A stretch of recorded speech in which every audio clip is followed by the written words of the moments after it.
All right, all right, all right, all right, all right, all right, all right, all right, all right. Can't start off the day without paying the proper respects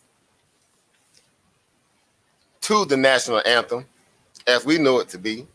If we ever gonna have a moment where we're gonna protest, right? There's our moment to protest. Get excited for that, right? What's going on, family? Peace, power, and profit to everybody. Thank y'all for tuning in. Hope you guys are having a great day. I'm not going to be on here, long. Have some, some business to tend to, obviously, later today. But I will try to double back a little bit later on in the late evening, if I'm able to, in that regards, and kind of, kick some things off and keep this, this night going. And I'm saying that because we're still in the thick of trying to figure out, who has won, the seat, down here in 1600 Pennsylvania Street. But of course, it seems to be very obvious at this point that one candidate seems to have I guess, if you will, a commanding lead, right? And some of the states that we have been looking at over the past, somewhat day and a half, it has shown to be more of a, at this point, it's just, just wasting time, right? Just wasting time at this point. And they need to just go ahead and get this thing, popping and get it over with. All right. So as the latest here, as we run over here real quick and check out the charts here, and I say the charts meaning the polling charts, right? The polling charts. Thank y'all for coming in as well. I see a few people coming in. Thank y'all for tuning in with your brother today, African Emporium, I'm about to say the African Emporium, but African Emporium YouTube channel. Thank y'all for, being awesome, compadres, my business constituents, battle mates, peers, intellectual peers, the whole nine. Thank you guys for tuning in. And I'm pretty sure you guys been following the market too. So of course it hasn't been nothing shy of a man. It's been fireworks upon fireworks upon fireworks, right? The market seemed to do no wrong. And and it's just been banging it to the upside. But today, well, I should say, with the Fed coming out this evening, we just finished listening to the Fed speak. Of course, today he was scheduled to come out and give some kind of point of a report card, so to speak, of where we are in terms of the market. Of course, he was very reluctant to speak anything about the election. A couple reporters asked him questions, concerning it, but we all know Trump made it his duty to always pick on and bully Jerome Powell pretty much every time, he had a chance to. And now it's like you can sense it in the way that Powell was kind of standing up there in front of that podium today. He was like, yeah. Finally, the day has come. We're about to do away with this dude sitting up here trying to give me a hard time about my little job. And it was apparent again, like I was saying many times, that, they're pretty much just, again, trying to allow the market to realize that no matter who's in power, they're going to continue on doing what they do. When I say that, meaning the overall infrastructure of America, when it comes to the financial district, their main concern is to what? Keep things moving, keep money being, folded, so to speak, right? Again, those who are more in control of our capital markets or our commerce value as a whole, again, the power players out there, again, they don't care who's sitting in Pennsylvania, down there, 1600 Pennsylvania Street. They're just saying, hey, can I still make some money, right? Can I still take advantage of the system? Can I go through the loopholes of the tax plans, right? Can I take advantage of all this, grant money that y'all gonna keep throwing out here? I mean, how much money you gonna keep printing, Jerome Powell? Can I get ready and start planning to get more, helicopter money, right? That's what big money thinks about, right? They don't care about the minutia. What a lot of people think about who are, somewhat dependent upon the government. They're just trying to figure out how can they get richer, right? How can they get paid, right? Getting paid, young blood, getting paid, right? So, therein lies again why when we look at the market, of course, how it just ran up almost, clearly near about 10% in a matter of 3 or 4 days. I mean, all that was somewhat by design, even though it doesn't seem like it, but it was literally by design. Markets, hates uncertainty, right? The market hates uncertainty. So what it does when it's faced with uncertainty, it does what? It climbs the wall of worry, right? We've all heard that terminology before, or that phrase before, right? That's what markets do. They climb the wall of worry. When there's a lot of worrying, they buy. When everything kind of, peaches and cream and ain't nothing going on, that's when they get to selling. And, a lot of people have yet to kind of take ownership of that, that ideology in terms of how the market works. And they keep trying to fight the market, right? They keep trying to make the market do what they want it to do as opposed to what people who got really big money are going to do. Again, the old saying, even from Warren Buffett, when others are greedy, you get fearful, right? When everybody's fearful, you get greedy. People's fearful about the election. They guy, or may or may not win, the presidency. So, of course, they're, feeling some kind of way. And so a lot of people were trying to spike the market who were, and I'm just saying from some of the message boards that I was reading, in and out these different places like Twitter and Stock Twitch and all that.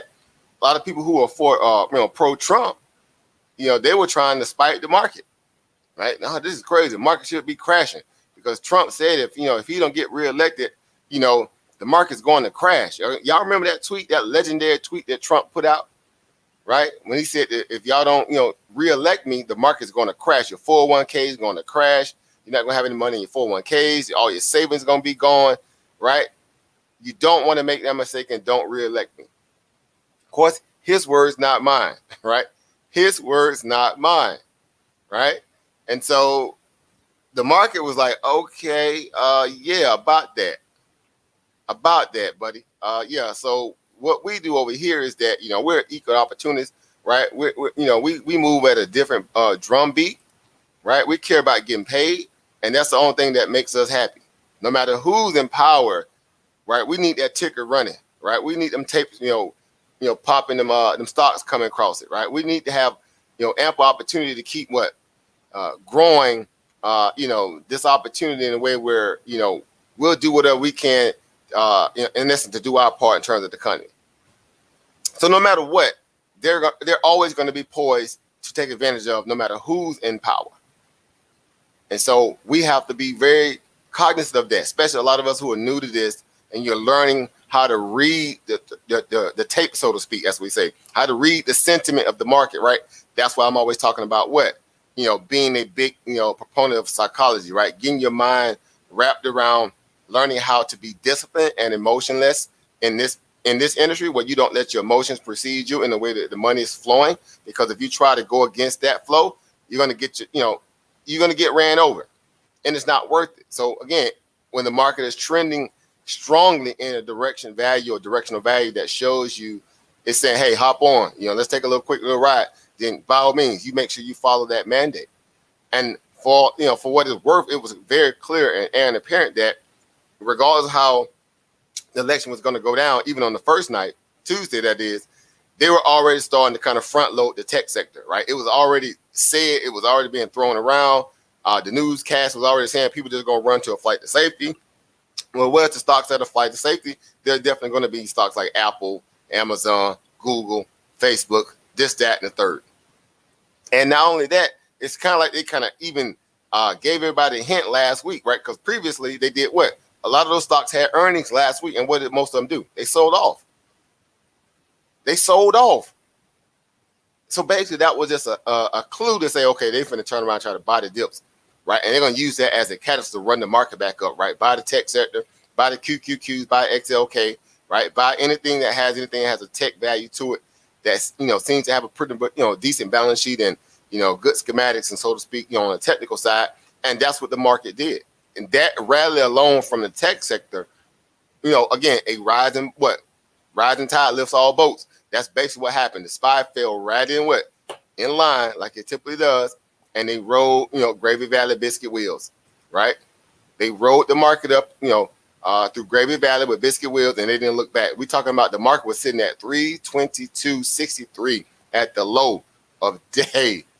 All right, it was at 322.63 Friday, right? They took it all the way from there, all the way to basically, y'all saw where it went, right? To where we were today, $352 and 20 some cents. So you're talking about picking up over 30, basically near 30 points. 30 points in a matter of 4 days. 30 points in a matter of 4 days. Just aggressively buying the market up, and everybody that was gonna, again, playing the contrarian trader position, meaning they feel like the market's just gonna dump. Well, of course, it still has the ability to kind of pull back, but I'm not gonna say it's going to crash, right? Because that's what everybody's thinking. Like, it just has to crash now because Trump said that if he doesn't get reelected, the market's going to crash. And people were starting to really, buy into that. So today, a lot of the MAGA, the MAGA crowds out there, of course, if you're a MAGA fan, don't get any feelings because we don't do emotions over here. We do money, right? Right? I'm gonna repeat that for all my MAGA fans out there, right? Don't get in your emotions, right? Because we only care about money over here, right? So a lot of the MAGA fans right now are really, really looking up, screaming to the heavens and trying to figure out what went wrong, right? Not that the election is over. It's just that everything that they was hoping to have, to happen, so to speak, in a very demonstrative way is just not shaping out to be that way.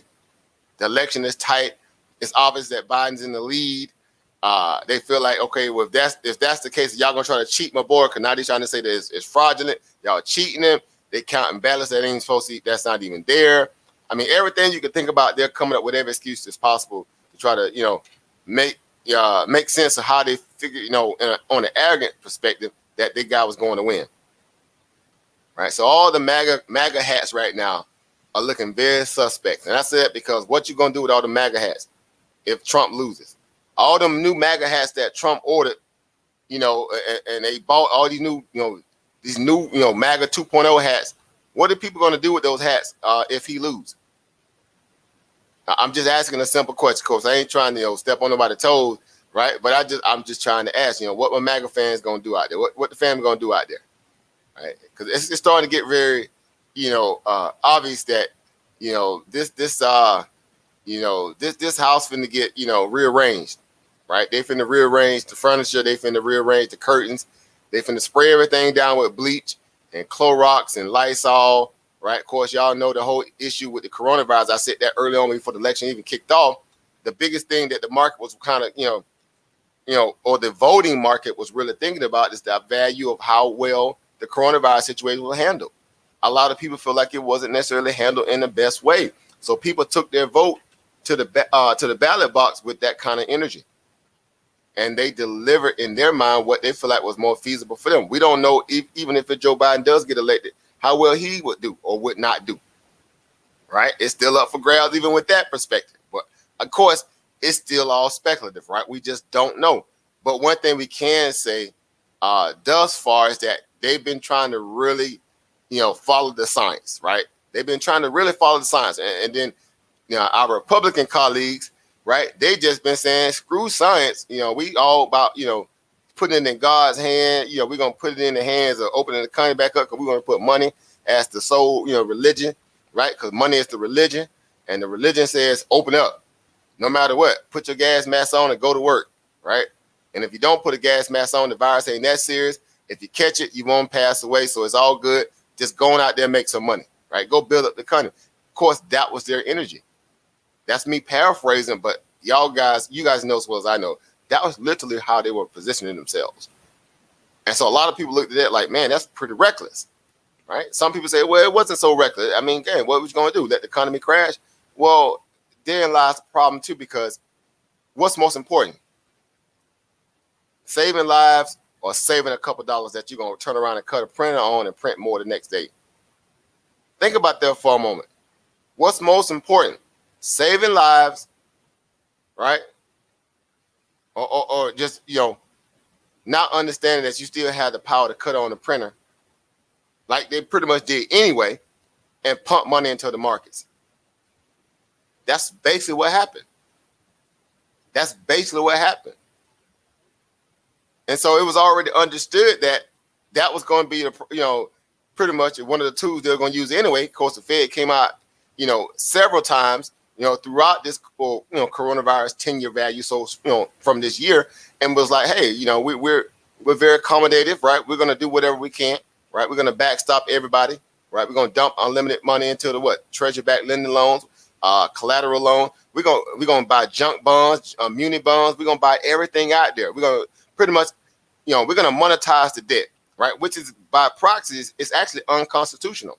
I don't know if you guys are familiar with that, right? Because the Federal Reserve is not really a branch of the government. They're a private entity, so they can't be making that kind of, those kind of moves and checks and balances without necessarily the will or the might or the vote of the American people, backed by that of the Congress.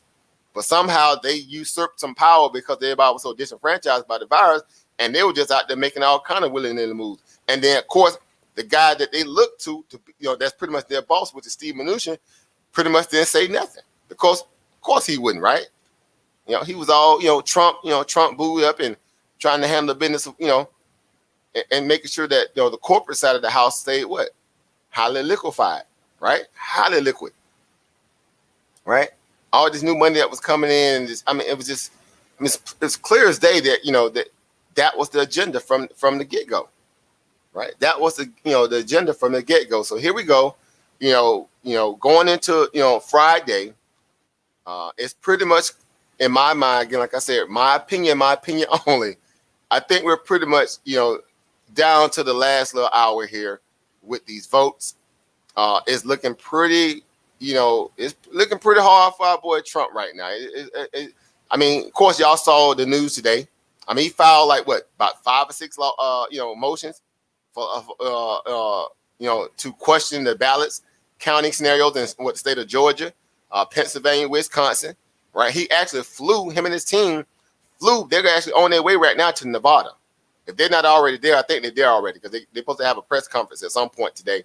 But they actually flew to Nevada to try to somehow either intimidate the process there, slow up the process there, whatever they're trying to do. I don't know if it's going to help, but they're on their way to Nevada right now. But they already filed motions for Georgia, Pennsylvania, and Wisconsin to have, recounts or whatever the case they're trying to do. Of course, a lot of these states are already looking at them laughing like, are y'all serious? Are y'all serious? Now, of course, I'm not saying that he don't have a legal right because, of course, he does have a legal right. He does have a legal right to submit, especially for anything that's close, under 1%, in terms of the margin of the voting, and it's already about 99% of the vote casted. He can obviously acquire to have a recount, but that's just a recount. That don't mean that you get to stop the process, right? Stop the votes from being counted. And then we just throw the rest of those ones, people ballots away, even though they got votes in on time and post dated and postmarked and all that. You can't just throw away these people votes just because at the point where you feel like you was up, the election should be over. So my thing is, I have a serious question to ask the family, especially for anybody that is a Trump fan. Does the people who he have around him must not really love him? And I'm talking about the smart people, supposing the smart people in the room that knows constitutional law, knows civic law, right? All the things that goes along with understanding how this thing works. That you don't get to call a win just because you up at a point in the race when the races ain't even done yet. When there's ballot still needs to be counted, you just gonna call the race. Say, I'm good. I won. That's all you need to see right there. I'm good. Rest is history. And I know that seems kind of facetious and odd to say it that way, but that's basically how he presented, his argument. Like, we could not make this stuff up. It's that kind of reality. He's like, you couldn't make this stuff up. All the things we've gotten through this year alone, over the last 3 years, period, with Trump has just been, man, comedic moment from comedic moment, right? It's like, we got enough material for days to last us for years. Of course, this is not me just saying I have an issue with Trump and this, that, third. I'm just going off based upon what I was witnessing like anybody else. This has been one comedic moment, in history these last 3 or 4 years. And for the love of me, I can't, understand how, we got this far and the people who know how this stuff works are still sitting around allowing this to happen. They're supposed to be smart. They're supposed to be trained and professional and got certifications and understanding how the process works, and they're still allowing this stuff to go forward. But again, we understand. right? Because of course, if it was a Joe Biden crew do it, I'd be going in on Joe Biden. Of course, y'all know I'm neutral. I don't like neither one of them, right? I don't like neither one of them. So of course, there's no biases here, right? But I just know one of them is funnier than the other, and it's obvious, right? Trump is hilarious, man. And Trump is hilarious. Again, he just been Twitter banging for the past basically 36 hours like crazy. His Twitter account is on fire. And I mean, like I said before, they just been blocking his tweets every chance they got a chance. Block his tweet, block his tweet, block his tweet, block his tweets. All right, and he's still trying to tweet. Right? He's still out there trying to do whatever he can to kind of, to disrupt the process of how this stuff works, right? The voting process. Right? And it's not going to make the situation any better. It actually makes it worse for him because, I'm just saying, if you think about it from that perspective, you will not, get any more attention than you've already, allowed this to be anyway at this point, this dog and pony show, as if it's going to change the outcome because the ballots are already sealed, right? This is not a scenario where, okay, maybe you can dissuade people from wanting to vote. The vote is over. The vote is over. The count is still ongoing. The vote is over. The count is still ongoing. You cannot change that. You can't bully up into these polling places and take ballots out of there. You can't do none of that. You can't do none of that. Right? So of course, try convincing them that, that's not the case, but therein lies the problem why he's, all over the place right now. I mean, I kind of look at him like, man, he's like a little kid that just can't see himself, that he can't have everything his way. When I see Trump, this is how I see Trump. Right? I see Trump just like this right here, right? Every time, again, something doesn't go the way he wants it to go, he's going to throw a tantrum. And this is a grown man. This is a grown man that claims to be a billionaire, right? Right? A businessman, so to speak. But he's moving in the way of a little child. Right? He's acting like he's like, a little 13, not even that little 3-year-old. He's just mad because he can't get what he wants, let it rip, act all crazy and stuff. But again, at some point, he's gonna have to realize that the process is, that's how this works. Right? That's how this works. Right. So again, no matter what happens here going forward, the market, like I said before, is going to what? It's going to do what it's going to do. Right? It's going to do what it's going to do. Right? So he got the whole family up in arms right now. So his son Eric, right? They be going in on his kids. Right? I ain't wanted to be talking about the kid, but these people grown, right? Barron may get a pass. Little Barron get a pass, but Eric and the other one, they can get it. Right? These idiots here. Right?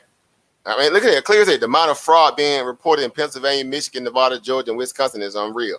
Please report personal experiences. Please have all facts and evidence. Right? Help stop the voter suppression, irregularity, and fraud. Tell us what you're seeing. Now, y'all know as well as I know. Y'all know as well as I know that ballots that are mailed in, they still have to get counted. And some states don't do theirs like right away because they got to get through all the regular polling people, the person in person, and then they count the ballot. I'm just trying to figure out what part of the game was this that's where it's fraudulent, that they're counting those mail-in ballots. Right? What part of the game is that? Now, you see right here, 3 hours ago, his tweet got blocked. 4 hours before that, right? Another hour before that, blocked. Twitter, Facebook, everybody, on these social media apps are going in. They're going in on him. They're going in on him. And this is, could it be this is the silencing of Trump? Could it be that this is the silencing of Trump right now? Oh, real quick, it's Stash Party. Real quick, hold up, real quick. Let's get this money. Let's get this money. Let's get it. Let's get it.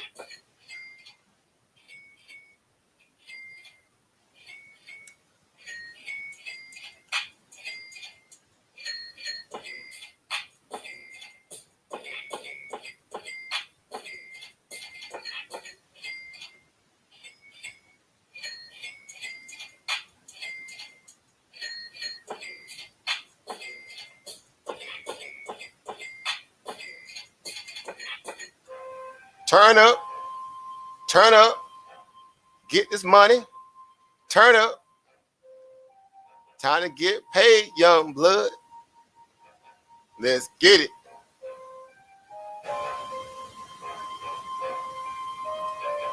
Y'all ain't ready. Free money, free money, free money, free money.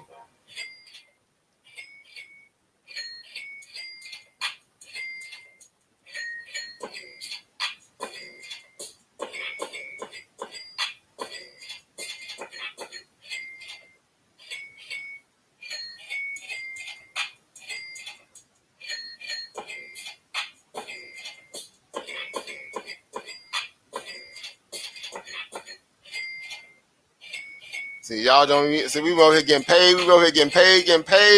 Juggling around here playing around, stash cutting them free checks.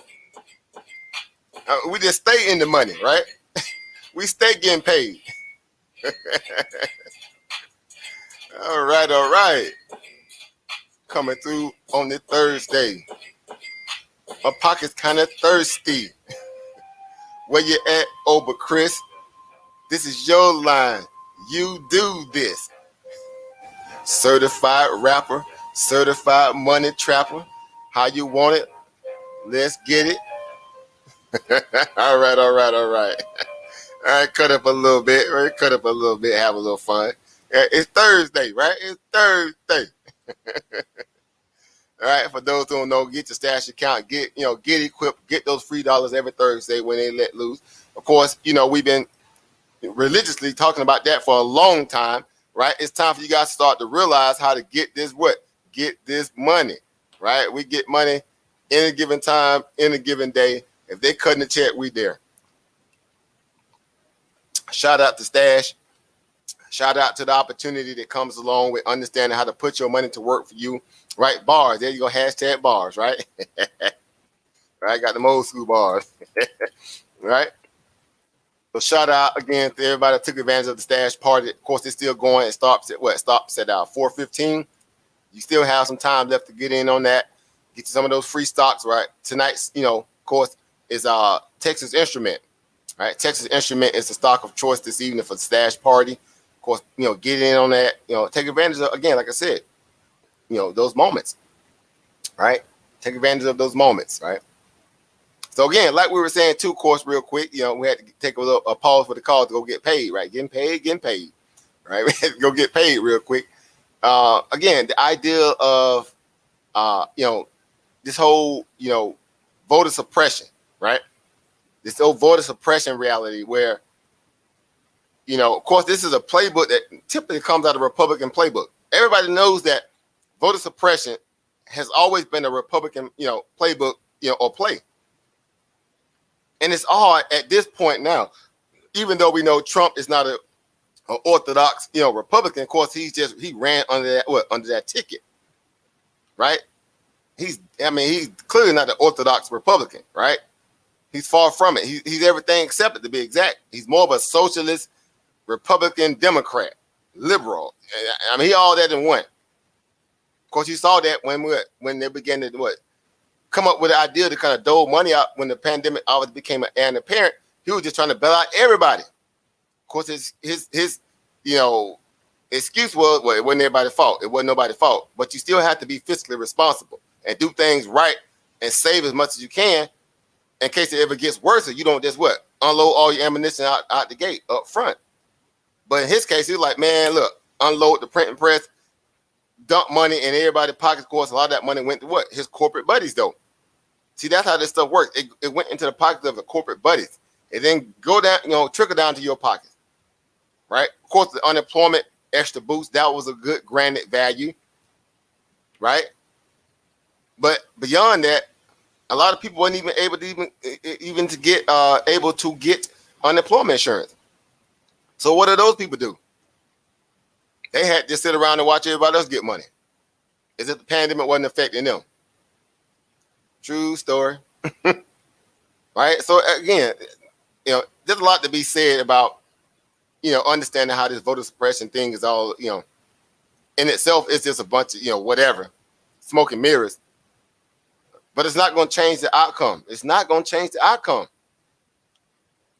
I mean, to be honest, I just really feel as if it's not going to change the outcome at this point. I think we're just too far. We're too far deep into the count at this point where there's just no way he can turn any of those states. Keep in mind, he has to make a complete sweep here on out. He has to win Pennsylvania, right? He has to win Pennsylvania. He has to turn around and win also. Let me run over here real quick. He has to turn around and win also Georgia, right? North Carolina, and Arizona. He has to win Pennsylvania, 20 electoral college votes there. North Carolina, 15 there, so that's 35. Georgia, right? So you talk about another what? Like 51, right? And then Arizona, right? About what? 11, right? So 62, right? He has to win all those states in order to win. Of course, 62 points plus his 214 puts him at what? 276. So that means he had to make a sweep. Pennsylvania, North Carolina, Georgia, and take out Arizona. Arizona's still sitting blue for what? Biden right now. And that lead somewhat in, Arizona and somewhat tightened down a little bit, but it's still a demonstrative value. We're talking about over 60,000 votes. Over 60,000 votes still sitting there in favor of Joe Biden here at this point. With Nevada still being a toss-up, but at this point, of course, him going to Nevada, even though that's one of the more closer races at this point too, and it's less of the count that's still in, right? But it's not a whole lot of people in Nevada anyway, because y'all know it's a very, come on, it's Nevada, there's a lot of desert there. The only inhabited places basically, Las Vegas, Reno, everything in between is coyote country, right? It's coyote country in here. Of course, that's what all that look what? Red, because anybody really living in those areas. Of course, they just like, man, keep America or whatever. I don't know what they're thinking, all right?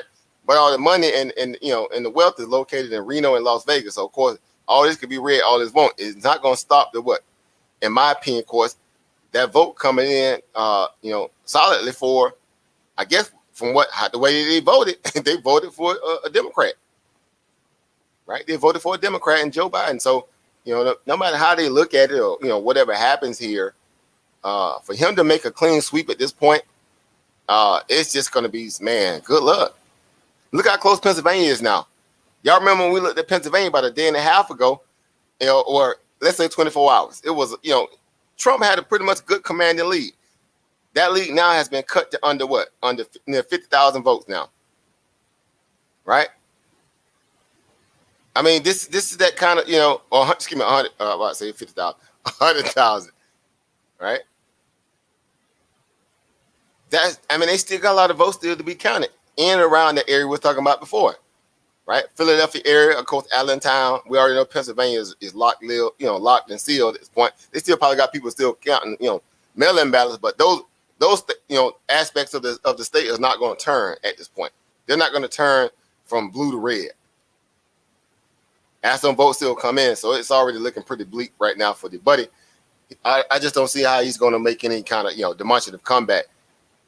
And so now here's what I want, why I want to talk about that, right? Why I really want to go into detail about that, because when you think about it, right? When you truly think about it, that's actually what the stock market actually wanted. They wanted this to be drama. They wanted drama, right? Well, why do I say that? If I was to ask you guys in the back chat, why would the stock market want this kind of drama to unfold, number one, and then to carry on? Why would that be such a big issue? Right? Think about that for a moment, right? What's going on, Fantasy? The family that came through the building. What's going on, Overstock God in the house? Go subscribe to his YouTube channel right now. Of course, don't think twice.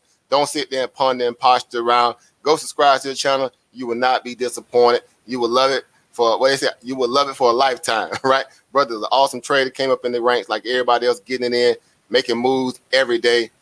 Technical analysis, you name it, he got it. Go subscribe to his channel. Peace, power, profit to you, Oba. Happy to have you in the house, right? Everybody else, in the building as well. Oba, Chris, Sister Monica in the house. Oba, Brandon Jemison in the house. Everybody came through so far. Brother Matt is in the building, right? The family Kurt Gibson in the house. Our family Legendary Eights in the house, right? Our family, who else came through? Faith and Love in the house. Thank you for coming through as well, family. Our family Joe Schmo in the building. Everybody coming through again. Y'all know I was just going in a little bit. I've got a chance to come in and look in the chat, right? I have to come look in the chat, right? But I get busy. Y'all know I do when I get busy, right? But yeah, well, thank y'all for coming through as well. Again, peace, power, and profit, everybody. Thank you for coming through as well, brother Stock God. I know you're a busy brother as well. My brother, stay busy. He stay like, again, that's y'all know I am. Y'all think I'm crazy, right? When it comes to studying, and we be up all time at night, man, that's another one right there. You're another alien, right? Stock God's another alien like that, right? We don't get no sleep, right? It ain't got families, but we understand our grind is that much. It's that serious, right? We have to figure out a way to change this dynamic where our financial freedom is going to come right through our hands, right through our plans, and that's why we take this so serious, right? There's no way we're going to sit here and placate ourselves, or as I like to say, we're not going to short sell ourselves, right? Who want to go around shorting themselves all the time, right? I'm not in the business of short selling myself, right? I want to win at all costs, right? And so I'm going to study. I'm going to stay on this grind. I'm going to do what I need to do to make sure I put myself in a position to win. Right. So it's important that we all follow that same mandate because, of course, we're in control. Right. We're in control of this. Right. That's what I love about this. They can't stop us from this. Right. They can't stop us now. Right. Ain't no stopping us now. We're on the loose. Y'all know the song. Right. Right. Y'all know the song. Right. So, again, talking about a spy. Right. At this moment, like I was asking that question, what's it? What's their man? Or I should say this. Let me repeat. Let me reframe it. What do they have to gain? What does the stock market or Wall Street has to gain to have the election, being dragged out the longer it's been dragged out at this point? Right. What is the overall, value that makes, their moment superlative to anything that we witnessed, again, all of last week when we were selling off, the week before that when we was kind of showing a lot of weakness. Again, y'all been watching the markets like I have. But all of a sudden, it turned on a dime. A Barry Sanders pivot on a dime. Ran from 322.63 all the way up at a high of 352 and change today.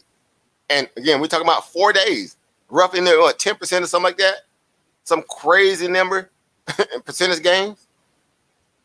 I mean, so animate that you could just throw a call buy. If you was trading options, you could just do a call buy on Apple, Facebook, Amazon, the S&P, obviously. Any of those type of stocks like that, especially in the tech sector, you could just bought it and just sat in it and made money. Qualcomm had earnings last night. Y'all saw what they did. That stock gapped up from 128 and ran up at the highs almost like 148 near 150 today.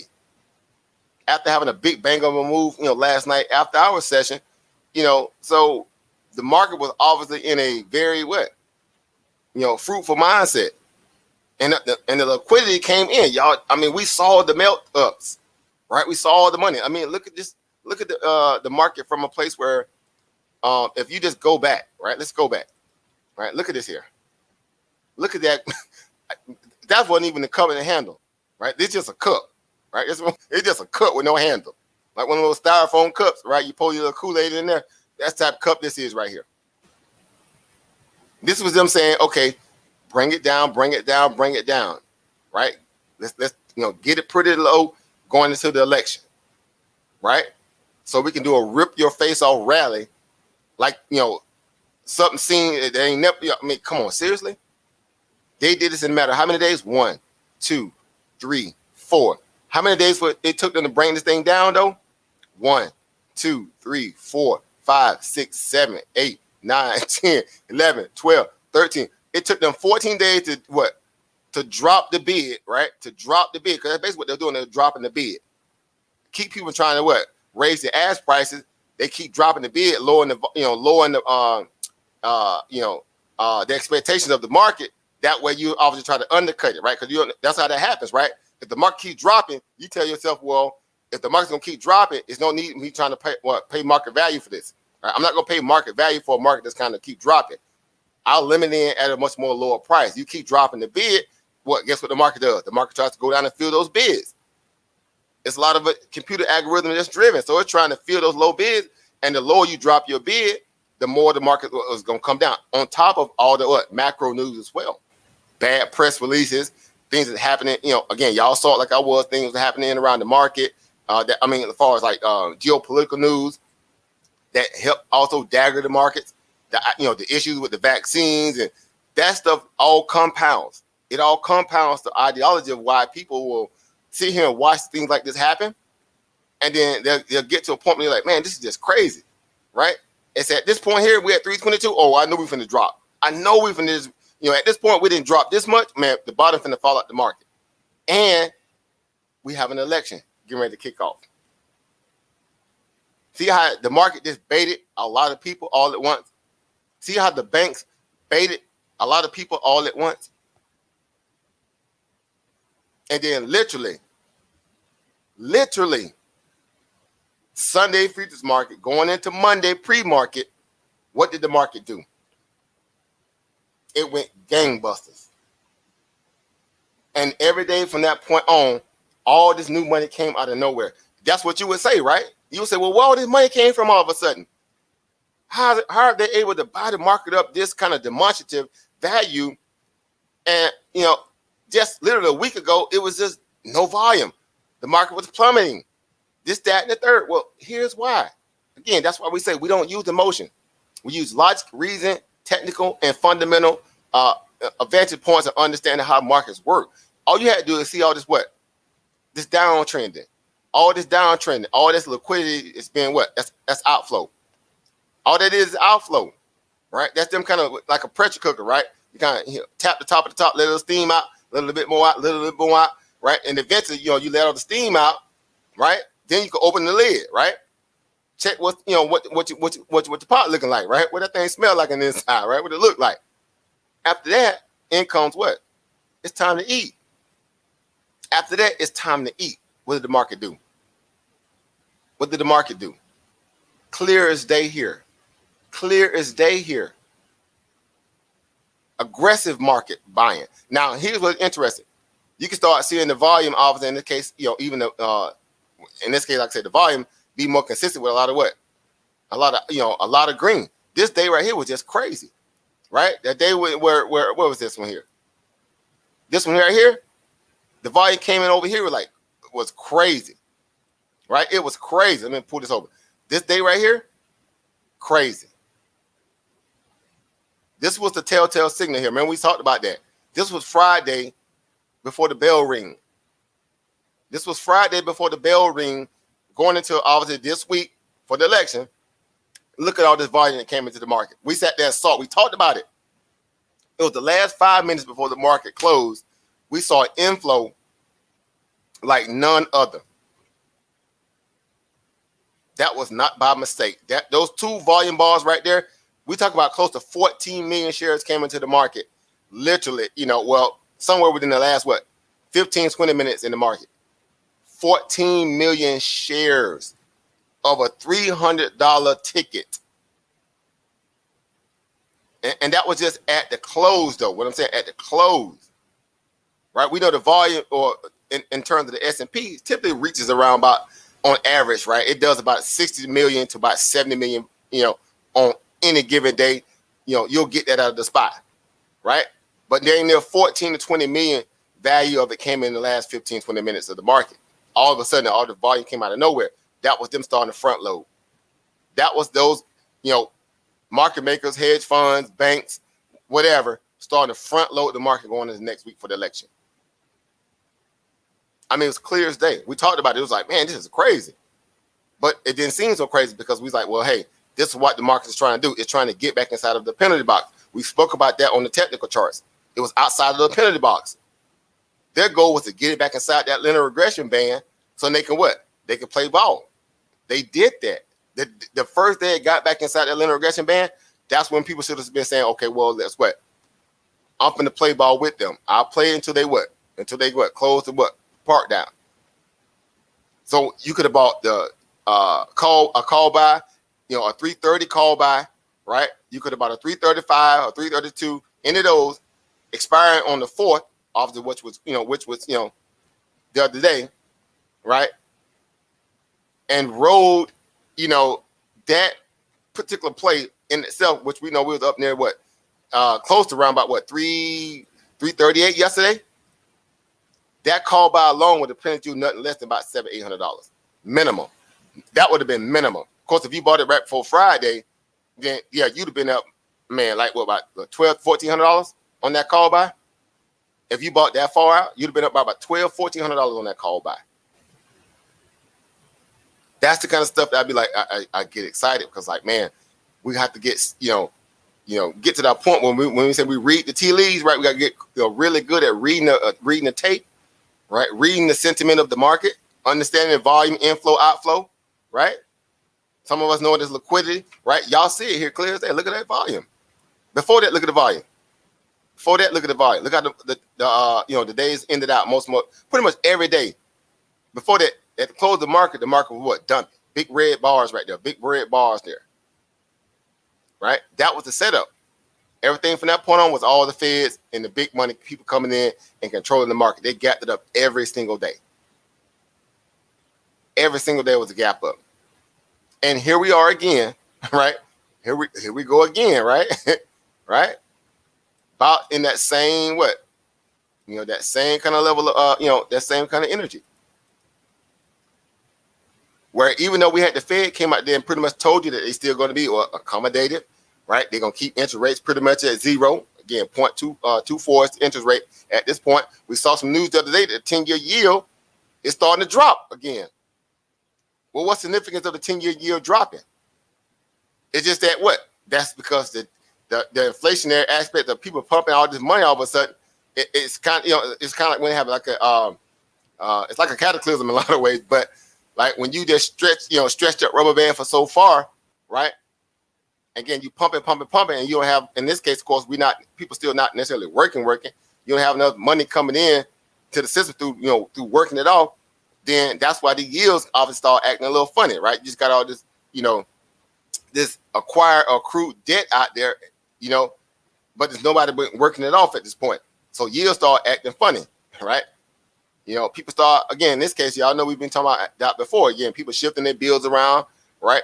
They're not necessarily paying certain things over others. Of course, a lot of those debts are coming due, right? They're coming due. But we are in the midst of a moratorium. We don't have to pay a lot of these bills because of the executive orders, but that doesn't necessarily mean that those bills are still not aggregating, right? They're still aggregating. They didn't do what they call a complete emancipation of the bills. They just did a moratorium, meaning you don't have to pay it. It's still going to accrue and multiply, right? But you don't have to pay it. So the more it begins to compound, that debt or the inflationary debt aspect of it is going to still show in the treasury yields, right? The yield still has to count day for day. It don't take a day off. That's not how the government works, especially the Treasury Department. It still has to count for all that debt, accrued debt. Well, whether or not people defaulted or not, of course, they haven't defaulted if they still have the moratorium aspect over their scenario, but the debt still got to get counted one way or the other. So there's no getting around that, right? There's no getting around that, right? And so, again, that's why this stuff is important. But nonetheless, the markets are like any other kind of instrument out there, obviously, that produces people the opportunity to make money. It's saying, hey, we get it, we understand it, but guess what? At some point, regardless who gets elected, because at this point, the one thing that we got in our favor, I'm speaking kind of in tandem to the market. The one thing that the market was able to kind of ID in this election thus far is the fact that, guess what? The Senate remained unchanged. The Senate remained unchanged. What's the importance of that? What's the significance of the Senate remaining unchanged? That means any kind of policy that's radical, of course, in their mind, Wall Street mind, when it comes to the, again, increase of capital gain tax that Joe Biden obviously put forth that he's looking to do, this wealthy taxation plan that he's trying to put forth to tax anybody over 400,000, whatever, all those things still going to come with some kind of level of roadblock, some gridlock, some filibuster energy behind it, right? Because y'all know Mitch McConnell going to be what? Right there with that stop sign. Hold up, buddy. Hold up, buddy. Hold up, buddy. Right? Y'all know, I already know how you get down.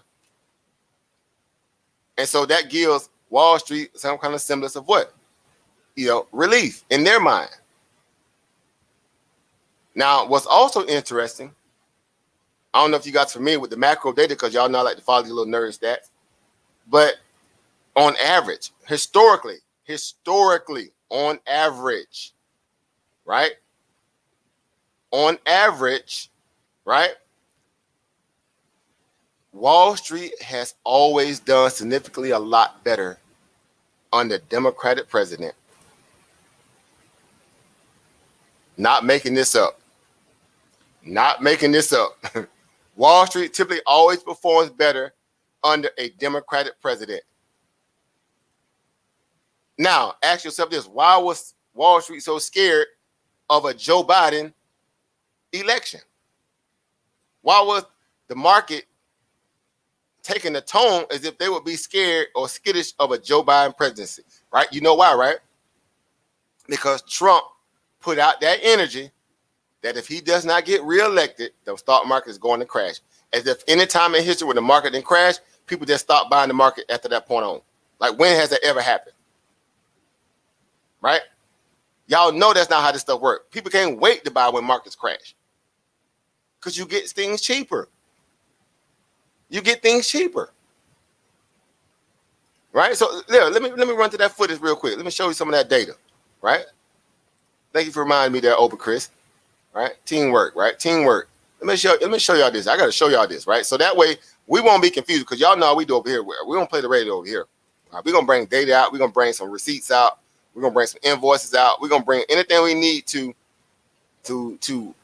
get people, well equipped, right? To keep people well informed, right?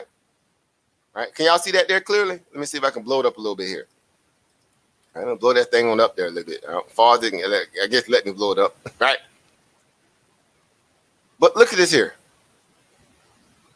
Democratic presidents going back, right, to Franklin D. Roosevelt, right? 1933, 1945. The Dow went up 194%. S&P 141, 141%. Harry S. Truman, 1945, 1953, 82%. Meaning that's in that time span, that tenure, that's how much the Dow went up. So from 45 to 53, 82%, S&P 85. Right? John Kennedy, right? Before he got assassinated, right? 2 years. 2 years. Only two years, the market was up 16%. The Dow. The S&P was up 20. True story. Right? He did that in 2 years. Now, that's significant because I'm going to talk about that a little later, but nonetheless, I'm just showing you. 2 years. Right? Lyndon B. Johnson, right? 1963, 1969, 3-year aspect. In that case, 28%, 42%. Jimmy Carter, 0.24% on the Dow, right? That Dow was what? Struggling, right? That was on the back end of all that, the Vietnam, all that kind of stuff like that. The back end of all that stuff, them debts start coming due, and the Iran country, was that Iran country? What was that under Jimmy Carter? That was the what was that they was dealing with during that time frame? It's on the tip of my tongue, so I know it. It'll come to me, whatever. But the S&P was up 29%. The S&P was up 29%. Bill Clinton, forget about it. Y'all know Bill Clinton had the biggest economy ever. In U.S. history, Bill Clinton had the biggest economy ever, meaning a surplus. That was one of the few times ever that America was actually in a surplus. Our debt to equity GDP ratio was balanced in a way where we had more money than we had particular debt, that we couldn't necessarily pay for. It was the greatest economy America has ever seen under a sitting president. The Dow went up 225%. 225%. S&P went up 209%. Fast forward, Barack Obama just left. Remember, everybody like, Trump kept telling that, well, I done way better than Barack. I did way better than Barack. Of course, y'all know he just had a fetish for Barack. Of course, that don't mean I have I don't like Barack like that, right? For other reasons, but he got inherited a very dusty economy, because again, y'all know what happened with Bush, right? We was in war status, right? A lot of debt out there, trillions of dollars in debt from that war. Hence, that's why they got into quantitative easing, right? QE3, right? Ben Bernanke, right? The gang, the Fed gang. Ben Bernanke came in and unloaded that printing press. He unloaded the printing press. I think Jerome Powell trying to aspire to be just like Ben Bernanke. I think that's his idol. Be honest. I think Janet Yellen and Jerome Powell aspired to be like Ben Bernanke. Ben Bernanke was a gangster with it. They kept bringing him back and forth Congress so many times. Like, man, what are you doing? It's like, man, I'm trying to just take care of the economy. But by doing so, though, we're going to print a lot of money. And they printed a lot of money. True story. But again, Barack put up 138% on the Dow, 166% on the S&P. That was 8 years. You could do the division on that and see how much he put up on it, per what? Annual basis, annual basis, that is.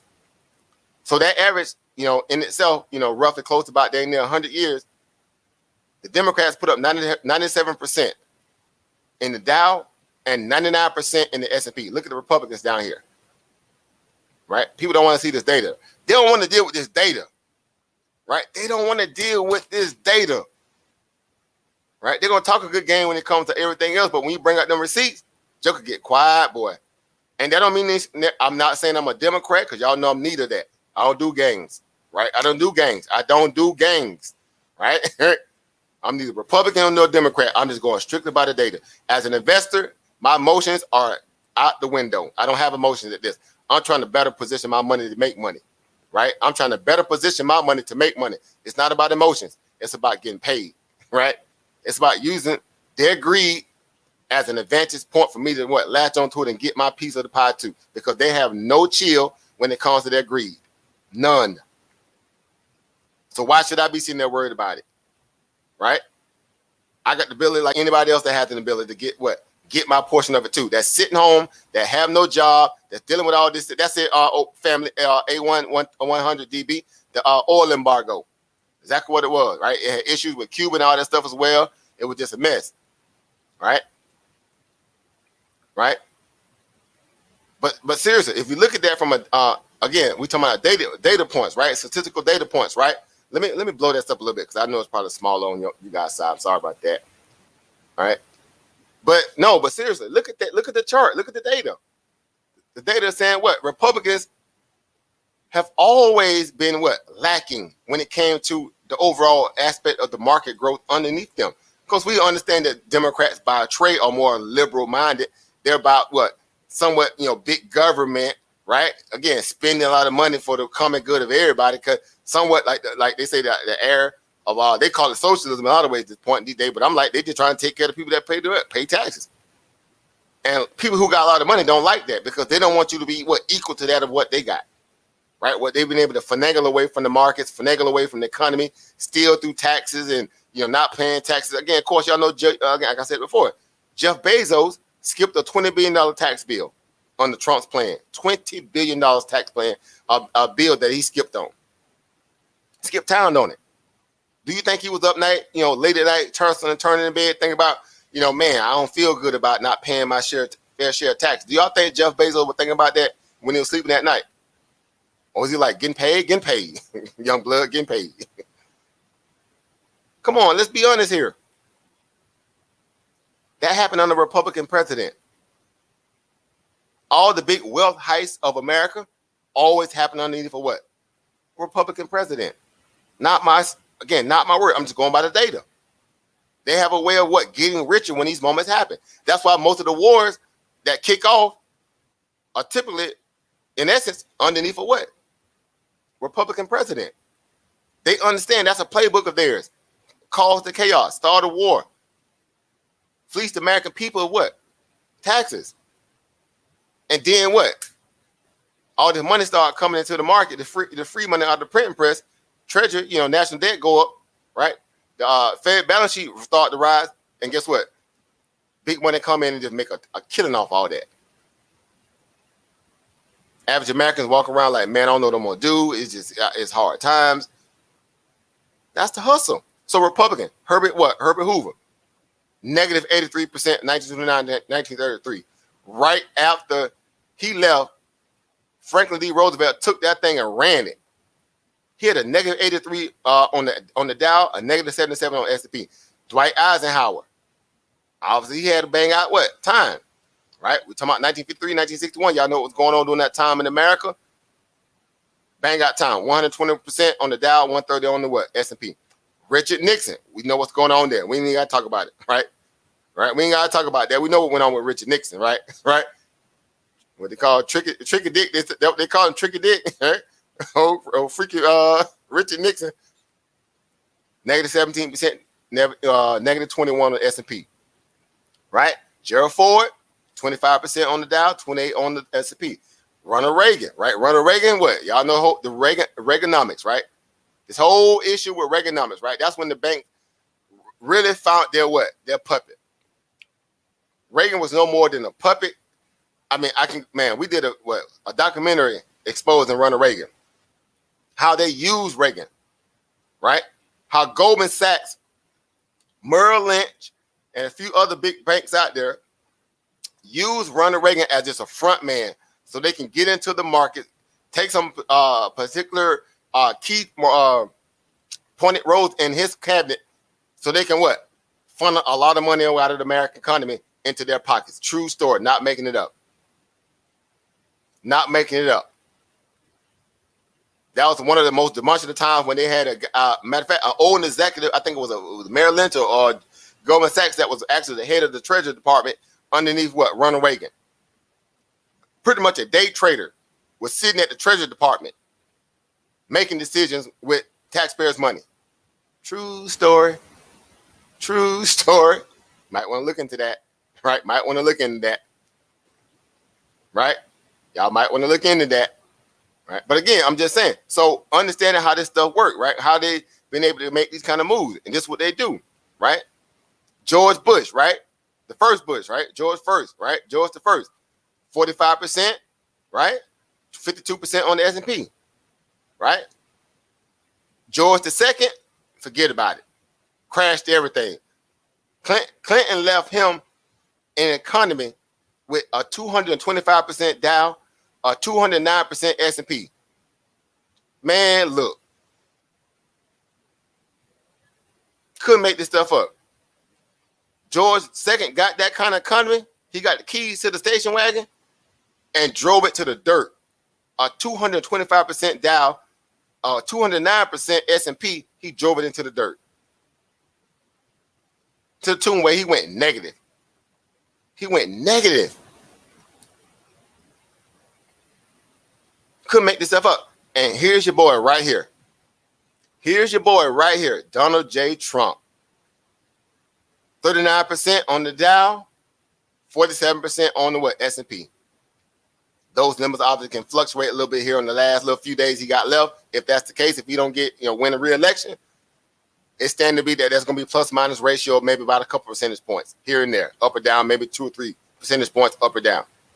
Now, the staggering number again, look at their average. Look at their average. Republican presidents put out an average over the past dang near 100 years of a 30% on the Dow and a 30% on the S&P. Now, I don't know, if my math is bad or whatever, but last I checked, 97%, right, is a long way from 30%. It's a long way from 30%. So could it just be that Wall Street is smarter than the average cookie, right? Could it be they're just smarter than the average person that don't take the time to understand the macro data, that knows how to really look and figure out what's going on? And in essence, where they start to front load the market when they felt like their guy, because keep in mind, Wall Street had already came out a week in advance and told everybody that they was what? Betting on who? They was betting on Joe Biden. Right? They was betting on Joe Biden. Wall Street came out and made that very apparent almost like a month ago. They did not waste no time doing that. Right? Look down my description box, guys. Check my description box. Look down in my description box.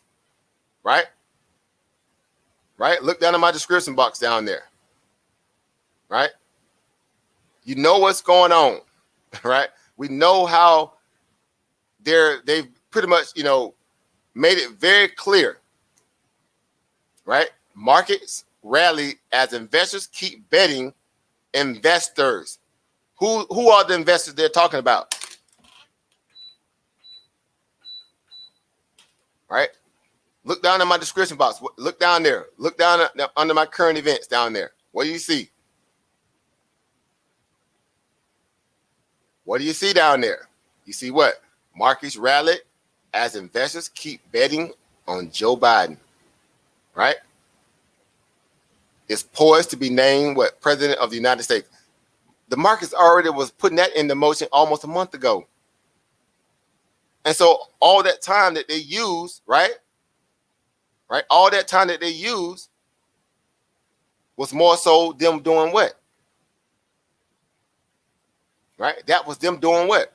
Front loading the opportunity. So they said, guess what? We're going to drop the bid of the market. We're going to lower the bid. I just went over that with you guys, right? How they do that, right? That's a methodical move that Wall Street uses a lot. They drop the bid. They drop the bid of the markets, right? Lowered it to the point where you had to kind of what? Not try to what? Come in on market orders. You had to kind of keep limiting down. You limit down your orders to make sure you get in a little lower because you didn't want to get what? Buy in too high. And eventually the market kept doing what? Dropping lower right along with it. To the point, they got to a point where they say, you know what? Here's our bottom, right? And what makes it even so much of a given, they took it all the way to the what? The last day of the month of October. The last day in the month of October, they took it all the way to the very last day.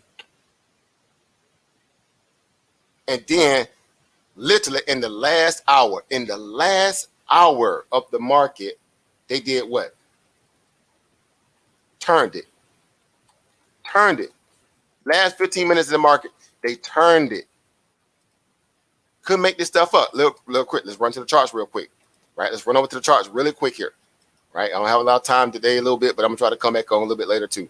Look right here. Remember, we spoke about this already. Of course, y'all, some of you guys may not have seen that episode or not, but this is your inverse head and shoulders. This is your 200-day moving average on the daily chart here.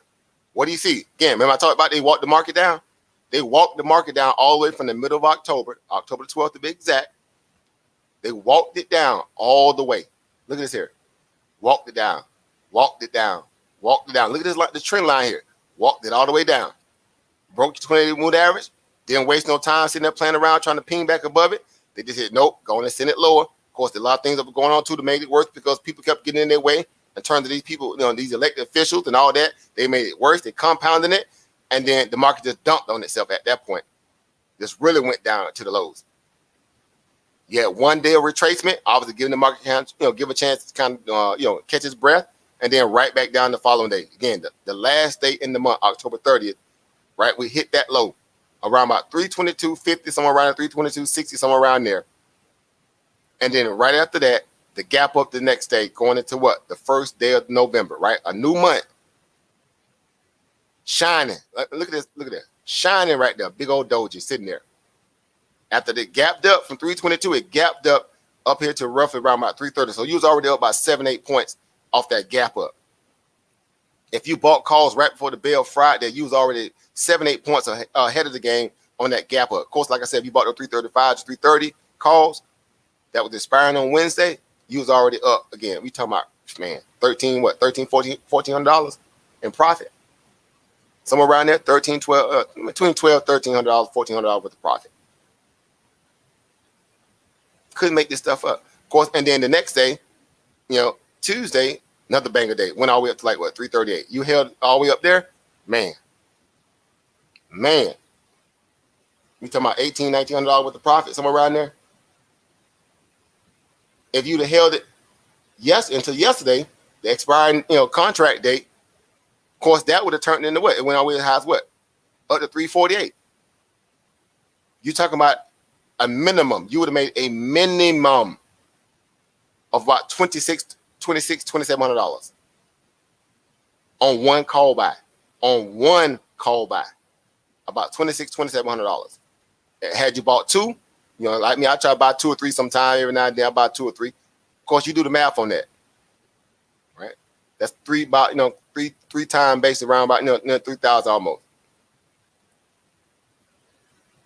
Now the cost basis to get in that, the premium, we was talking about no more than maybe about what, $200 somewhere around there, give or take. $100 and change, $200 and change to buy in, but you would have walked away with around about what, near $9,000, give or take. That kind of money. Look at the volume. The volume right here ain't lying. Look at all the red before that. Preceded. We talked about this. I'm not making this up. That's why we go with this stuff. Look at all that red volume that preceded this move. It was just dumping. They walked the market down. They lowered the bid. They made people lower their bids. You lower the bid, the market follows those bids. This is not rocket science, guys. Right after that, the green volume came in. Clear as day, we've been seeing that, after the first day or two, you should say, okay, they're increasing the volume. That means these people finna run this market. But they had people so fixated on trying to read the election. You was worried about Trump and Biden. Wall Street was like, let me get paid. Right? Wall Street was like, let me get paid. And that's basically what they did. They got paid. And they still got the market propped up here after hours. Why? Why didn't the market drop? People said the market was going to drop Tuesday. They said the market was going to drop yesterday. And they definitely said the market was going to drop today. But the market did not. Now, what's interesting about the chart here? Look over here. We're right back in the congestion zone up here now. We got above the 28 moving average. We spoke about that, meaning the market had to get above that to make it bullish. If we make it to the mean line of the linear regression band, and we close above it, that makes it even more bullish. Of course, it closed above it because it gapped up above it, right? And they actually didn't bring it below it today, which was a signal that they're trying to keep it in a bullish trend. Don't fight the trend. I'm just reading the tape. Look right here. Look at this congestion right here. Right? Look at the congestion right here. These two little candles right here, they dead man walking. Unless something crazy happens tonight, with this election stuff, those two candles right there, dead man walking, meaning they're going to get overtaken tonight. But we need something crazy to happen. Now, something crazy, then of course they can drop the market. They can easily drop the market because we know it's over, it's extended. We know it's extended. But do you think Wall Street cares? That's the $1 million question. Do you think Wall Street cares? Right? Do y'all think Wall Street cares? I mean, look at the chart, clear as day. I see congestion that needs to be taken out, or liquidity. It has to be now reaffirmed and coming back and taken out. Because all those areas right there were That's new money, meaning all that money that got that came in the form of an outflow. Now it's coming back in the inflow. It's taking out anybody that was still sitting up there, bailing them out, so to speak, like a bailout, right? It's like a bailout. Now let's go a little further. Here's where it gets interesting, because now I'm basically going to give y'all a price target. Not that you can't see it for yourself, but I got to go ahead and say it because I know how this stuff works. Your price target is clear as day. Remember this little candle right here? See this little green candle right here? See how it's somewhat in the same line. It's in the same line as the ones I was just sitting there talking about. They're saying that they finna get taken out, right? I mean, they ain't got no dog in the fight if they lose this war. If there was two candles right there and this candle here get taken out, what's the next candle in line? What is the next candle in line if these two candles get taken out and this candle get taken out? What's the next one? It's clear as day, obviously, right? This one right here. Your price target is already defined. Do y'all think Wall Street don't see that? That they're going to try for it? Not that it may be. I'm not saying they're going to be successful. Y'all know this is speculative business, but all we have to do is analyze, make good, rash decisions. We spoke about all this right here already. We did that Friday. We talked about all this Friday. Then we talked about it again on what Monday? I think I went live Monday, definitely on election night. I talked about it again. These are the levels you want to watch, right? Because if they keep gapping it, if they keep running it, if it gets above here, it's even more bullish. This thing then did everything I pretty much spoke about. Now, look right here. This candle right here. What do you see right there? Right? The top of that candle right there basically sits at what? Matter of fact, let me take it all the way over here. That way you have, a visual. Right? You're talking about what? 356, give or take. Right? About 356 at that point. Could it be that they're going to try to gap it up and tap that clear out that last little bar right there? If they clear that 356 during the intraday, if for the fifth, we all be drunk. If they clear that 356 tomorrow, these are all hypotheticals, of course, guys. I'm not saying go buy the market up and expect that. I'm just saying this is what Wall Street might be trying to accomplish because it ain't sold off yet. And they've been gapping the market up every night. And they got some in their favor, like I spoke about earlier. What's the one thing that Wall Street has in their favor right now? They have uncertainty. Wall Street feeds off uncertainty. It's called climbing the wall of worry. When people are worried, Wall Street, that's when they get to making money. They don't know no other way. They don't know no other way. Don't try to convince them different. Don't try to say that you doing it like this. Why y'all doing this? They don't care about none of that. All they care about how can we inflow the money. They already feel like what? They already that the market is still cheap. They wake up every day saying, man, the market's still cheap. Why wouldn't they think that? After having such an accommodative Fed over the past 2 years, basically, a very accommodative Fed, 3 years to be exact, these people can care less. They're just trying to get paid. And soon as we start realizing that too, remove our emotions from the equation, stop trying to play Republican and Democrat and play moneycrat, right? That's a new party. Matter of fact, let me type that in the back chat. Matter of fact, our new party that we're a part of, this is the party that we're a part of. Right? I'm starting a new political party. It's called the Moneycrat. Right? We the Moneycrats, right? Throw an S on there, make it plural. True story.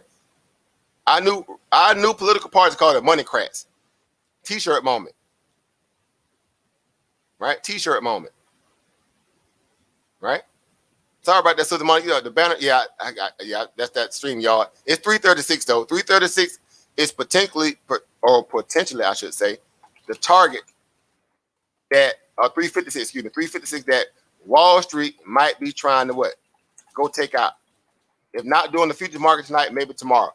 It's all hypothetical though. Because a lot of things have to line up, right? They need to still have enough uncertainty tomorrow. Meaning throughout the entire night. Right? Nothing crazy has to happen on that front. Right? And then just maybe, they may try to make that move. We'll see though. We already hit all the other targets. We hit every other target that we kind of talked about, previously over the last 3-4 days. We hit those targets already. Because it was clear that we was outside of the penalty box, right? That's why I said, when we get outside the penalty box, what do Wall Street do? Get back inside that penalty box, right? That's like you playing hockey, right? Somebody, what they call a hat trick, what they call it when they check you, when they crash into you into the wall, right? They crash into a joke in the wall, you flipped over the wall. Mark's like, man, the coach like, man, get back out there on that field. And that's basically what Wall Street did. They got back in the field of play. Clear as day. Look at the gap up. They gapped up inside the band. They didn't gap up outside the band and climb inside the band. They gapped up inside of the band here. And then they went on their marching spree. So the Fed came out today and did what? Dovish tone, as always. We knew he was going to be dovish, right? He don't want to do nothing to disturb the markets at this point. With the election already hanging over everybody's head, he just came out and said what he was supposed to say. He read the script. He answered the questions as gingerly as he could, right? Very gingerly, right? And here we go. The market didn't dump. It did not dump on his commentary. And if it was to try to, guess what? Somebody was going to try to buy the dip. These people greedy. They are vultures with fangs. Right? If there ever such a thing, somebody could draw a cartoon, that's what the Wall Street would be. Wall Street would be vultures with fangs.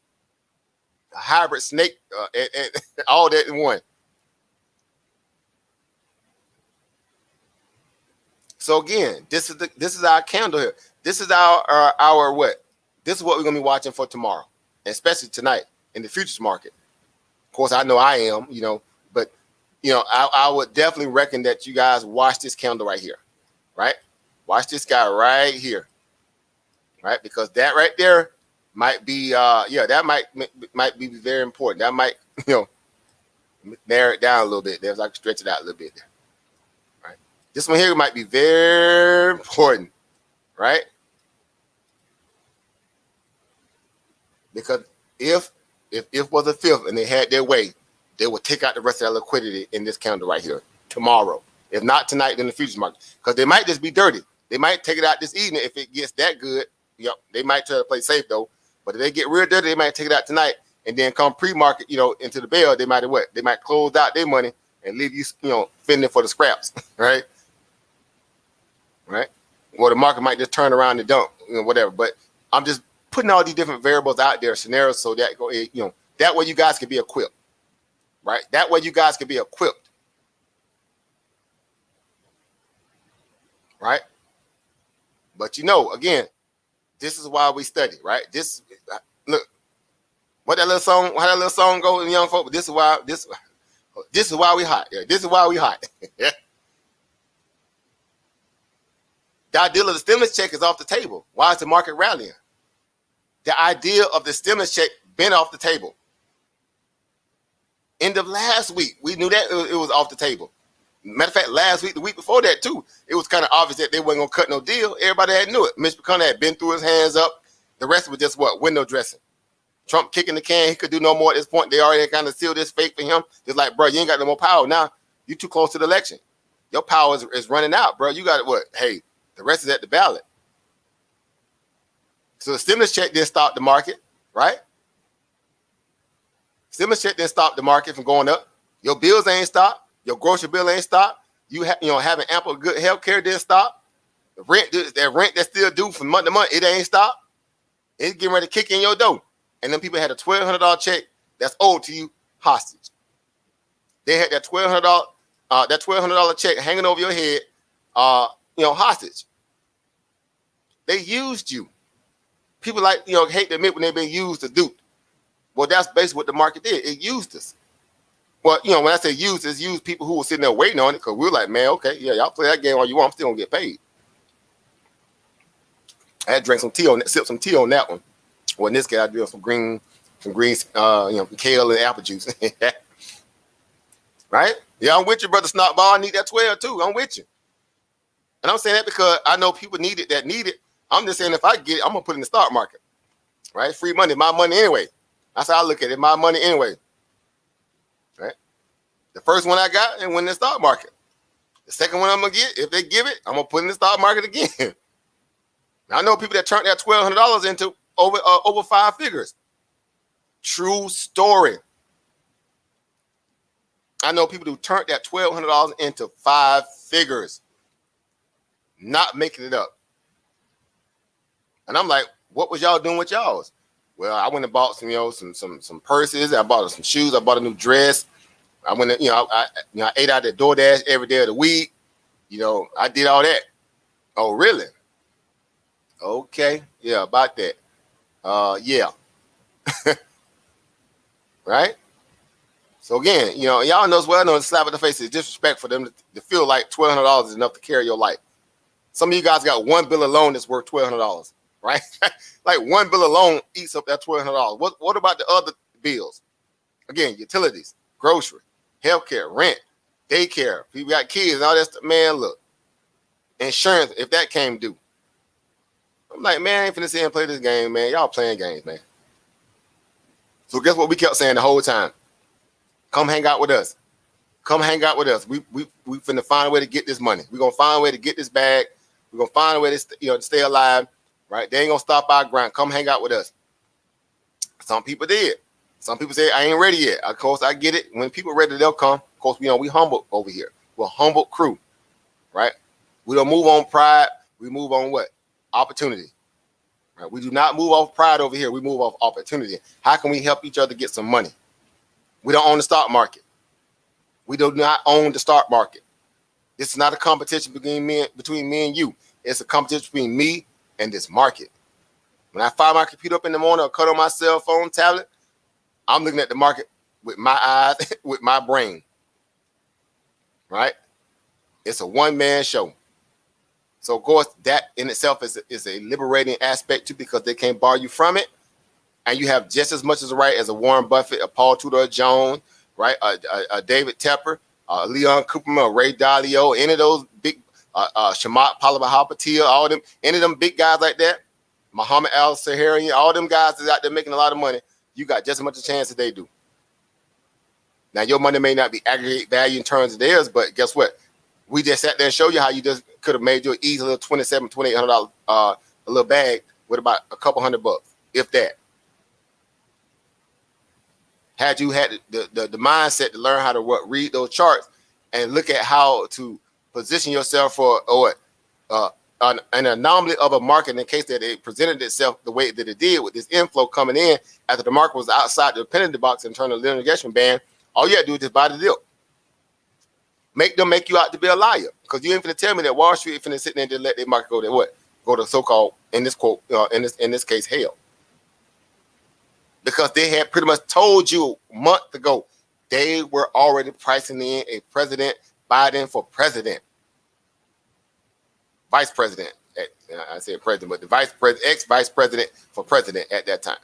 They had already wrote that check there. Man, look at the data. What did the data say? The data says Republicans typically, their conservative value, of course, it helps in certain aspects of the market, but ultimately we do better under the Democratic president. Okay, what you think about that, Bob? Well, you right, Steve.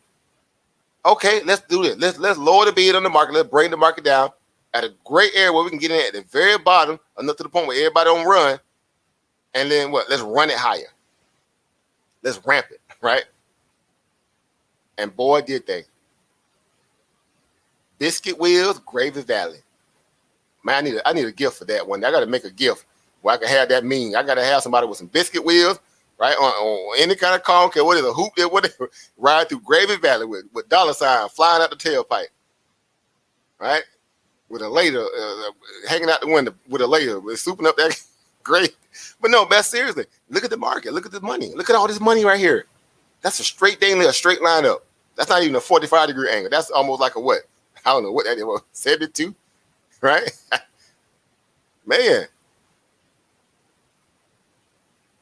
Right? But of course, we understand what's going on. So of course, that's the area we're gonna be watching. That candle right here, right? It's either gonna barbecue a mildew with this candle. Now, I'm not saying it because guess what? It's either gonna take out this candle or it's gonna what? Dump inside this candle. What's the bottom of the candle? The bottom of this candle sits at right around about what? Let me pull this down a little bit lower. Let me show you right here. Y'all got to see this here. Of course, this is what technical people do, right? We look for what? For opportunity, right? We look for all our areas of opportunities, our variables. We put everything on the table. The bottom of this candle sits right at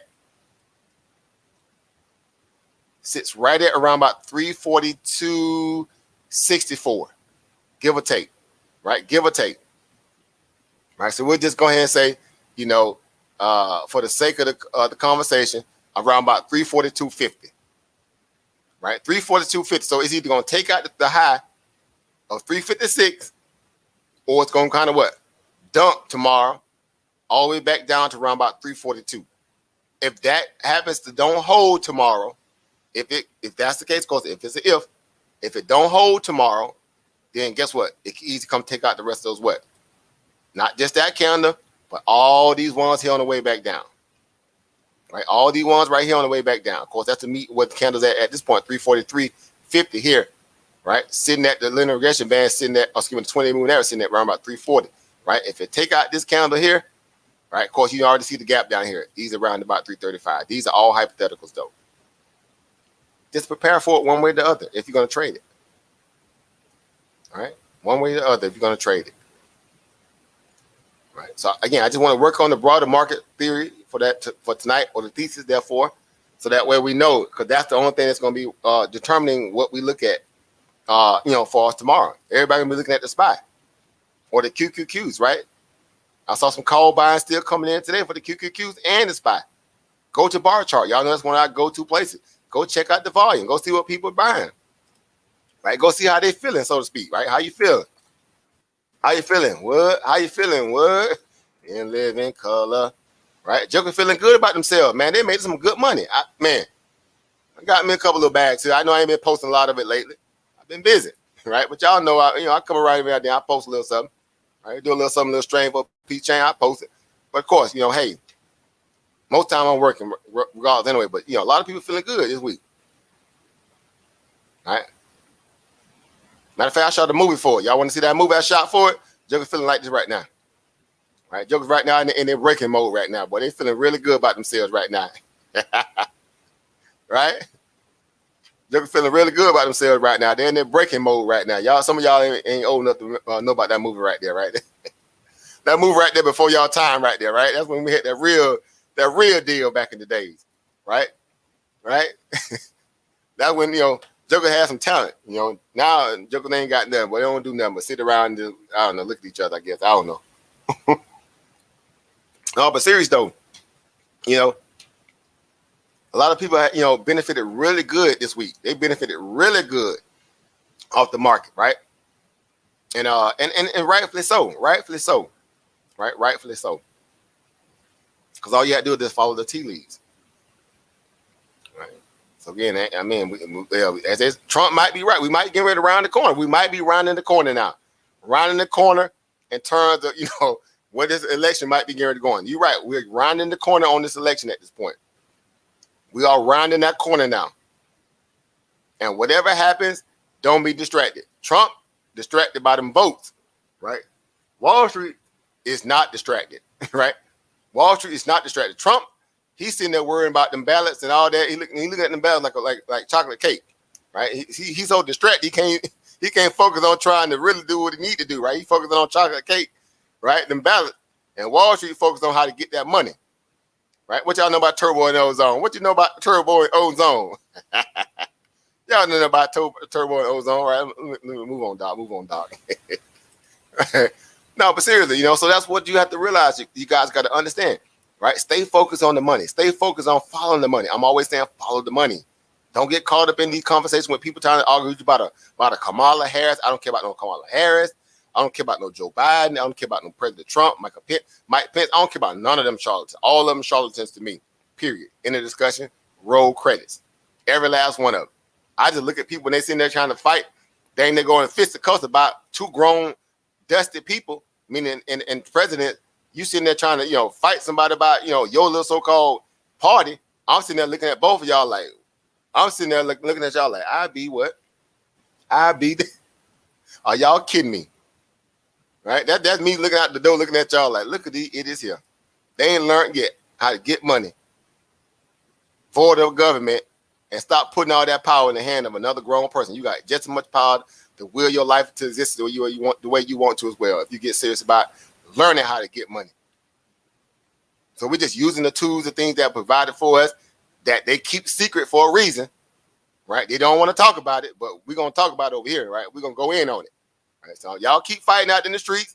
Y'all keep talking about all the other stuff that's, that the trivia things and arguing about, how many stars in the sky, all that stuff, and your cupboard empty, your refrigerator empty, your kids mad and angry, your wife looking at you all crazy, or your husband looking at you crazy, right? You keep worrying about all those things like that, we're going to be over here finding a way to get this bag. And so when we get that bag and we get paid and we go buy us a new suit, we can be standing right in the doorway, just like this guy right here looking at y'all like, look at this here. Look at them jokers out there act like little crazy people. Well, I'll be dang on. Right? They're going to learn today. Right? They're going to learn today. But that's it, though. But that's why we study, right? That's why we study. That's why we take our scenario serious. We will not be denied, guys. We will not be denied. Again, what's our new political party? Again, I just made this one up on the fly, but I'm going to run with it. I'm going to run with it. Right? This is our new political party. Right? Our new political party is called what? Right? What's our new political party, guys? It's t-shirt moment, too. I need to go throw that on the t-shirt. Right? From this point on, right, we're going to be called the Moneycrats. Right? We're going to be called the Moneycrats. I know Floyd Mayweather got what? What they call the money team, and everybody be using that, too. Everybody be piggybacking off that. I don't want to call myself the money team. I'm good with that. Y'all keep that. I'm going to call myself the Moneycrats. Right? I want to be a part of a party. I don't want to be a part of a small little team. I want to be a part of a party, right? A party is bigger than a team. Last I checked, right? Last I checked, a party in itself is bigger than a team, right? So we're going to be called the Moneycrats, right? Right? That's it. Throw a dollar sign on the end of that thing. Make it fancy. That's what I'm talking about, right? Because when you're walking around with that mindset, you're going to know exactly what that entails and what it means and what you need to do to make sure you stay in that position to win, right? So it's important that we realize that, guys, right? Don't let nobody move you off your square.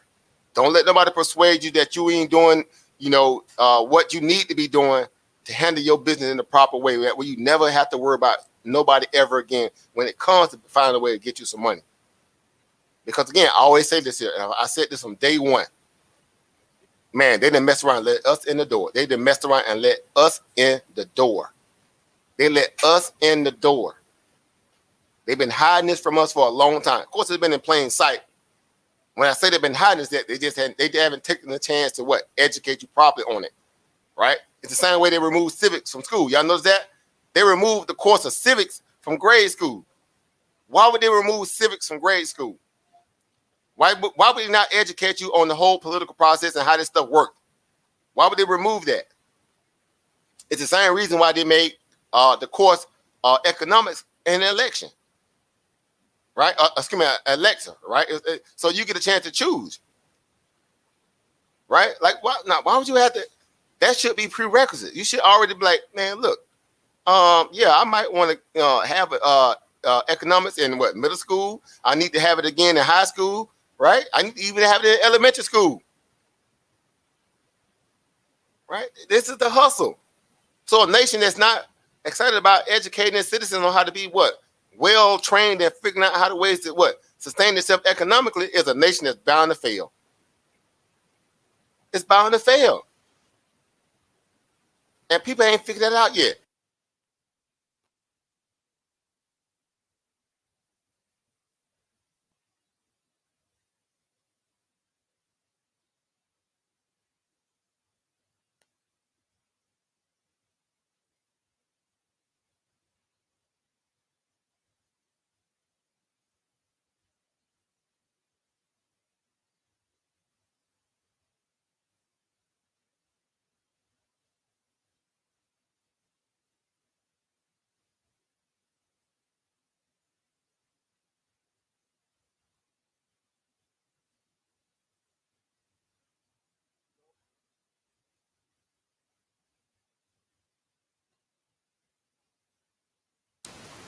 I'm sorry, guys. I messed up my mic. Yeah. I'm sitting there talking and the mic then went out. I'll just say, at some point, we got to find a way to find our own way, right? At some point, we got to find a way to make our own way. Right? Again, like I said, if you grown, if you moving under the mandate that you grown, then you need to be thinking like a grown person. Grown people don't like to answer to what other grown people. Not in that perspective, right? When you need to make your own money, right? You need to find a way to make your own money. That's power and profit, right? So again, that's what we're gonna work on. That's what we're gonna stay humble to. We're gonna stay hungry. We're gonna stay studying. We're gonna stay grinding. We're gonna stay plugging. We're gonna stay doing all the things that's necessary for us to be in a position to win. From that, then and only then, right? We can share this with other people, right? We can get everybody else excited about the opportunities that are afforded to them as well, and we'll, move people into a position where they can also have such, such a skill set they don't have to worry about nobody else on, right? The goal is to use it. The goal is to use it. The goal is to use it, right? Can y'all hear me? Can you guys hear me? Is my volume still out? Oh man, I messed up my volume. Let me see here. Let me see here. Man.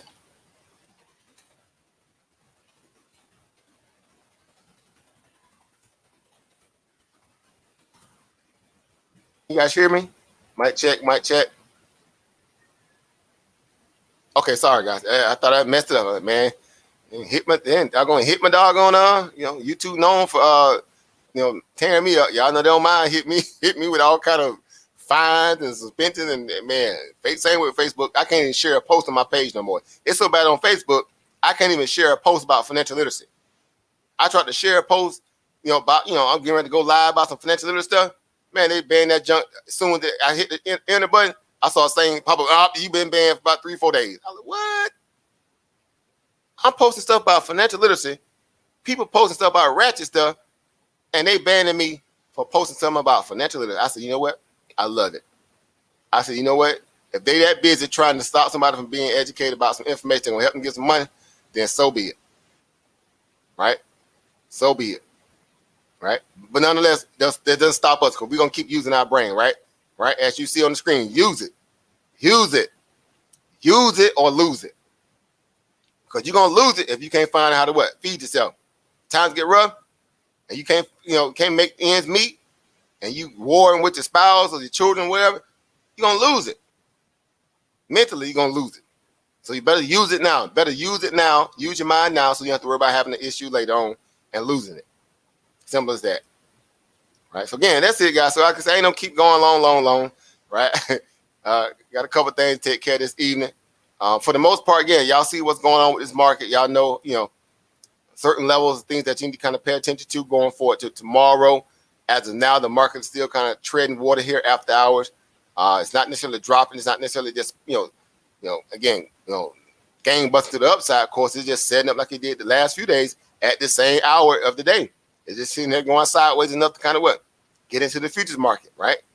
Right? It's sitting there trying to figure out what's going to happen with this election. It's trying to read the news real, it's trying to pay attention to what's going on forward with that.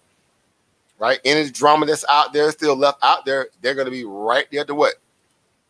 To benefit off of it, right? That's what the markets do, right? That's what the markets do. It's going to be right there to benefit off of it.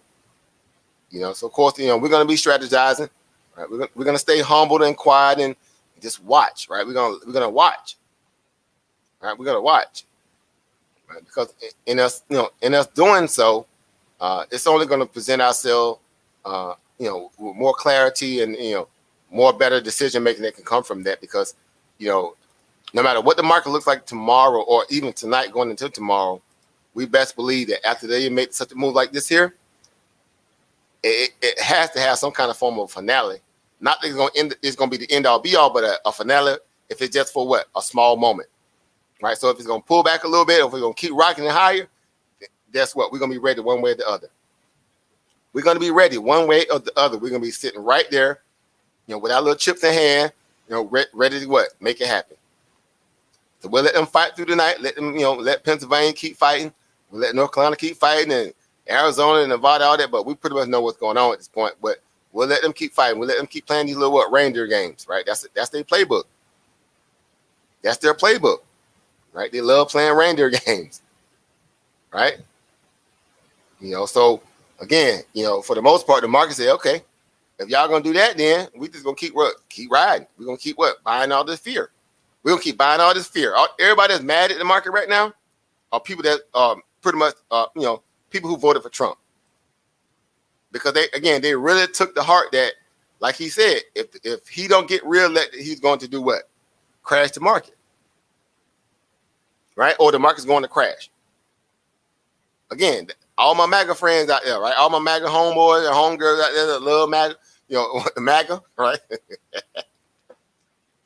Right. It ain't looking too good for y'all right now. I'm just saying, because I'm neutral, right? I don't have no dog in the fight, right? But I'm gonna go in on both sides, right? Because I understand, right? You have to be if you're a grown person, you put all that energy into another grown person like that, something ain't right. That's just my opinion. Of course, that's just my opinion, right? No disrespect, but if you put all that energy into another grown person, and here it is, you grown, and you got people that look up to you and answer to you, I just don't see it. I just don't see it. Right? So, for all my MAGA friends and fans and family out there, hey, come on now. Come on, guys. We can do better. All right? We can do a lot better. All right? So I'm just saying, let's get that money. So right now, the market is still bullish. So, and it used to me fighting against it. So if the market's still bullish, I'm going to ride out. Right? If the market gonna stay bullish, I'm going to ride it till I can't ride it any longer. Right? Because look at it. That's how Wall Street came in into the market, Monday, right? Wall Street came into the market Monday, boy. I'm talking about with two big oxen up there. I'm talking about, getting it. And they haven't looked back since. They haven't looked back like one. Keep in mind, we have not had one red day this entire week. And it's an election week, right? So I'm like, man, look here. If they bullish, I'm bullish too. We trade the market up, we trade the market down. We don't look at it. We ain't got we look at it. We must be two sides, right? That's the one time you can say that I'm two sides, right? Must be two sides. Yeah, when it comes to this money, I'm gonna trade the market up, I'm gonna trade the market down. Right? And if it's bullish, I'm gonna ride it and hold on as long as I can. Right? Until I can't take it any further. Right? So I'm just saying, just make good decisions, guys. Right? We know what's going on, right? We know what's going on. We're gonna stay prepared. All right, we're gonna stay prepared. All right, so just want to make sure I leave y'all that real quick. So that's it, guys. Let me see. I got to check and make sure. Let me see. I got a training session this evening here. Make sure everything's good to go with that, because if we postpone till tomorrow, we keep going. We keep getting it in here, right? But I got to make sure business first, right? Business first. Right? Business first. Let's see here.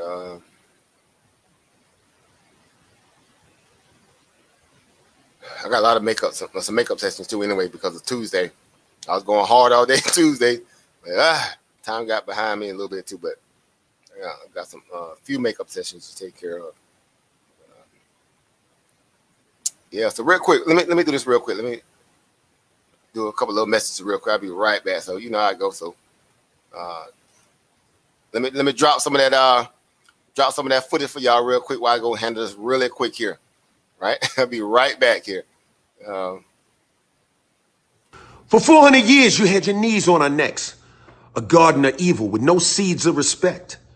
In America's mirror, all she sees is regret. Instead of letting blood live, they begging for bloodlet. Revenge is a dish that's served on platelets. Transfusion of confusion, abusing our intellect. I can't be bought with a $1,200 check, even though $1,200 can make a meal stretch. My mama wasn't rich, but she earned my respect. She made a little bit of money for a lot of blood, tears, and sweat. Jumping up and down on police cars, I'm vexed. After Chauvin killed George Floyd, we got next. Molotov cocktails, anarchy on the set. The rich took the loot, so now we loot shit. Feeling like a caged tiger that's whipped to do tricks. That's why I started fires and yelled and threw bricks. They tried to run me over and arrest me and shit. Tase pepper spray and engage with the kid. They ran up in the state house with them AKs quick. But let a nigga try and do that white boy shit. Won't be no rubber bullets ricocheting off ribs. But the white supremacists go in the cops' face and spit. Try to barbecue? Becky call the cops on the kid. Hoping and praying it'd be some Emmett Till shit. Sandra wasn't bland. They hated Mike cause he brown. Trayvon should have had an Aston Martin riding around. Amadou Diallo, it's way too many to follow. Vato, how much of my pride I gotta swallow? God only knows how deep this plan goes. I was dealing with this shit as a teen in Kangos. Harassed by cops, word to my ancestors' souls. And watching that man die slow left a hole. He cried for his mama as the murder unfold. If it wasn't for them phones, Chauvin would be at home. Feeling justified because of George's skin tone. I'm telling it to those with melanin, you're not alone. The new Malcolm, Martin, and Marcuses are now grown. America's a graveyard full of black men's bones. And I ain't got to tell you that Breonna Taylor got slayed in her own home. Had they lived, Sean could have rocked bells. Eric could have garnered attention. Beyond the t-shirts and obituary mentions.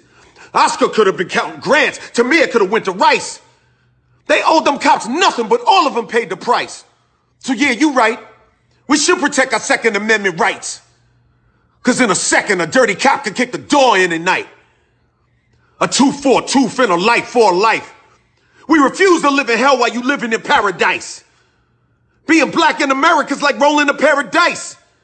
But the stakes are way higher, you gambling with my life.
All right, guys.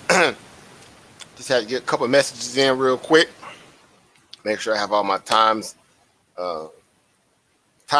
in play. Again, like I said, I got some training sessions this evening here. Just want to make sure everybody's solid with that. But yeah, so kind of like I said before, we know what's what we have to prepare for going out this week. Now next week's gonna be something different. Of course, it's gonna be wide open next week. Whatever happens between now and the weekend, the market is pretty much has in itself in its mind, it has made a legendary move, and it's gonna do a couple things, right? It's either going take out the all-time high, potentially, if things really get shaking and baking. If they don't do it by this week and the market don't dump Friday, then more than likely they're going to take out the all-time high, right? They're going to take out this 358, right? 358 and change, whatever. And, from there, you're going to still, keep hearing people say the market's still what? The market is still cheap, right? It's still undervalued in their mind. And so real quick, last little thing I'm going to look at here real quick here. On the way out the door here is that point two. Again, I know I didn't speak about it in detail. I spoke about it just tomorrow, but again, just look at the top of this linear regression band. Keep your eye on this right here, especially going into the next week, right? Especially going into the next week. So we got to, anywhere along this linear regression band up at that point there, we're going to be targets that we kind of keep our eye on, right? So let's say we just draw the line from there up until what's next week. Expiration week is what the 16th. What day is it? I think it's the 16th, if I'm not mistaken. Real quick, let me run over here and check real fast here on the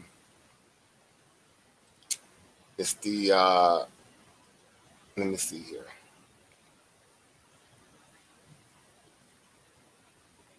Because I have a feeling that one way or the other here, thinking about it, the markets are definitely poised to the 13th, excuse me, the 13th, right? It's the 13th, right? So the 13th, we're going to keep our eyes on that. Right now, again, look at Roku banging right now. So Roku must have beat earnings. I think Roku had earnings tonight. So I just looked at bar chart. Roku up here banging up after hours. They're up $6.93 after hours. So Roku, it has made a new high. They're up to 231, 232 right now. Roku, the streaming service, I guess somewhat the the cousin, little sister of Netflix in its own right. I'm not gonna say they can really competitors because they don't have any kind of original content. They just parasite off everybody else's systems and so forth, and they're making money, and they're making a lot of it too because they don't have a lot of overhead. So Roku has a really good business model. People keep sleeping on Roku. I remember we used to day trade Roku right down around $30 level, $20 level, right? Shucks, that thing up there $231 now, right? 232 to be exact. But it's just been in a bang out, mode ever since. So right now, Roku is banging here after hours, guys. It is up about about $6-7, right? So shout out to Roku, continuously, making things happen. So again, next week, again, like I said, this is the week, that we got to kind of keep our eye on for next week. If the market kind of gets anywhere up in this area here, that's going to be something, that's going to be something awesome to watch. If they find a way to, to get this thing, up to that level by then, if they feeling that good about the market, then, hey, we'll see. We shall see. So we're talking about what? At the top, we're around about 365, as high as 367. I mean, is it far-fetched? No. Is it plausible? Yes. Is it going to happen? Can't say, right? Do you need to be banking on it? No. You need to be trading what the market offers you every day, right? First and foremost, trade what the market offers you day to day. If you're feeling lucky and want to buy you some leaps and, say, I'm going to, try to front load it, hey, good luck. But I'm just saying, these are some areas that we're going to have on the radar to watch. And it's the same way to the downside. It's the same way to the downside. This 331 area, it's 331. Anywhere from 331, close to that of that 332, 333 area. Keep your eye on that.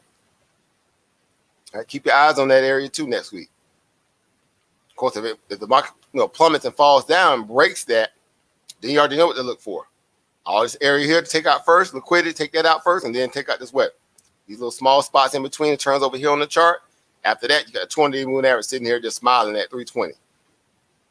Right. So if the market is going to make a plummet or a dump or a run to the downside, know your check down areas. Right. Know your check down areas. Same way to the upside. Know your what? Right. Your resistance level to the way to the upside. Right. We got a little small one here already. Matter of fact, let me just extend this candle all the way out so that way we have no confusion on what we're talking about in that perspective. Right. So if it takes out that guy, it takes those two candles out. In that case, it'll ride out a little bit, and maybe go out there and do something, do something bigger and better, and possibly take out that 356, right? But we'll see. All right, we shall see, as they say, right? So right now, still up after hours, 350.90, 89 at this point after hours on the S&P. Keep an eye on that. Like I said, just keep your eye on that for the rest of the evening. And I think that's for the most part, that's everything I wanted to discuss at this point. Like I said, I would love to kind of keep banging out with the family, but I got some obligations, right? Got to make sure I, honor my obligations. All right. So right here, as you can see right here, I just want to show you that real quick. Look at Roku. Roku banging after hours. It's up $7 here after hours so far. Again, put up $9 today and an additional $7 here after hours. So a big day for Roku overall. I mean, just a big, big gangster move, so to speak, right? Roku coming all the way down from around about 216, somewhere around the 216, 215, 216 area, right? And now up to 232. So basically, picking up another additional, big move as you can see right here, right? 15, 17, 17 bucks today, right? Big move for Roku today, right? And I thought about buying some Roku calls to True Story. I'm not going to sit and placate. I sure thought about it. I thought about it actually Monday, I also fixated in trading the SPY at that point.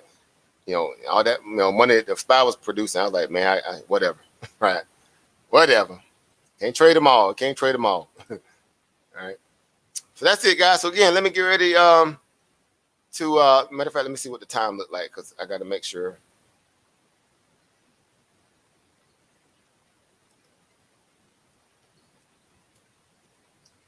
All right. Okay, I'm waiting to get some messages back. Oh.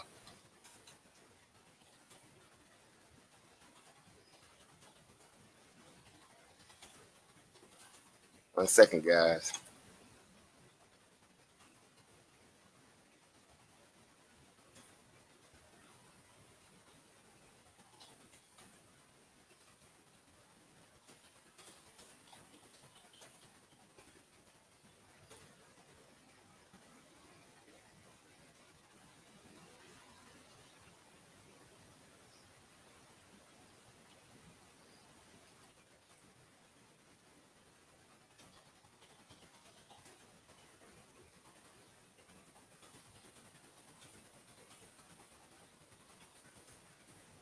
Make sure I get these messages out.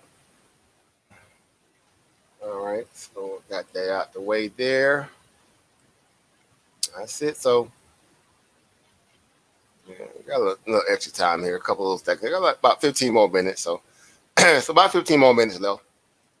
Oh, real quick. So yeah, if anybody want to, since we don't have that much time left,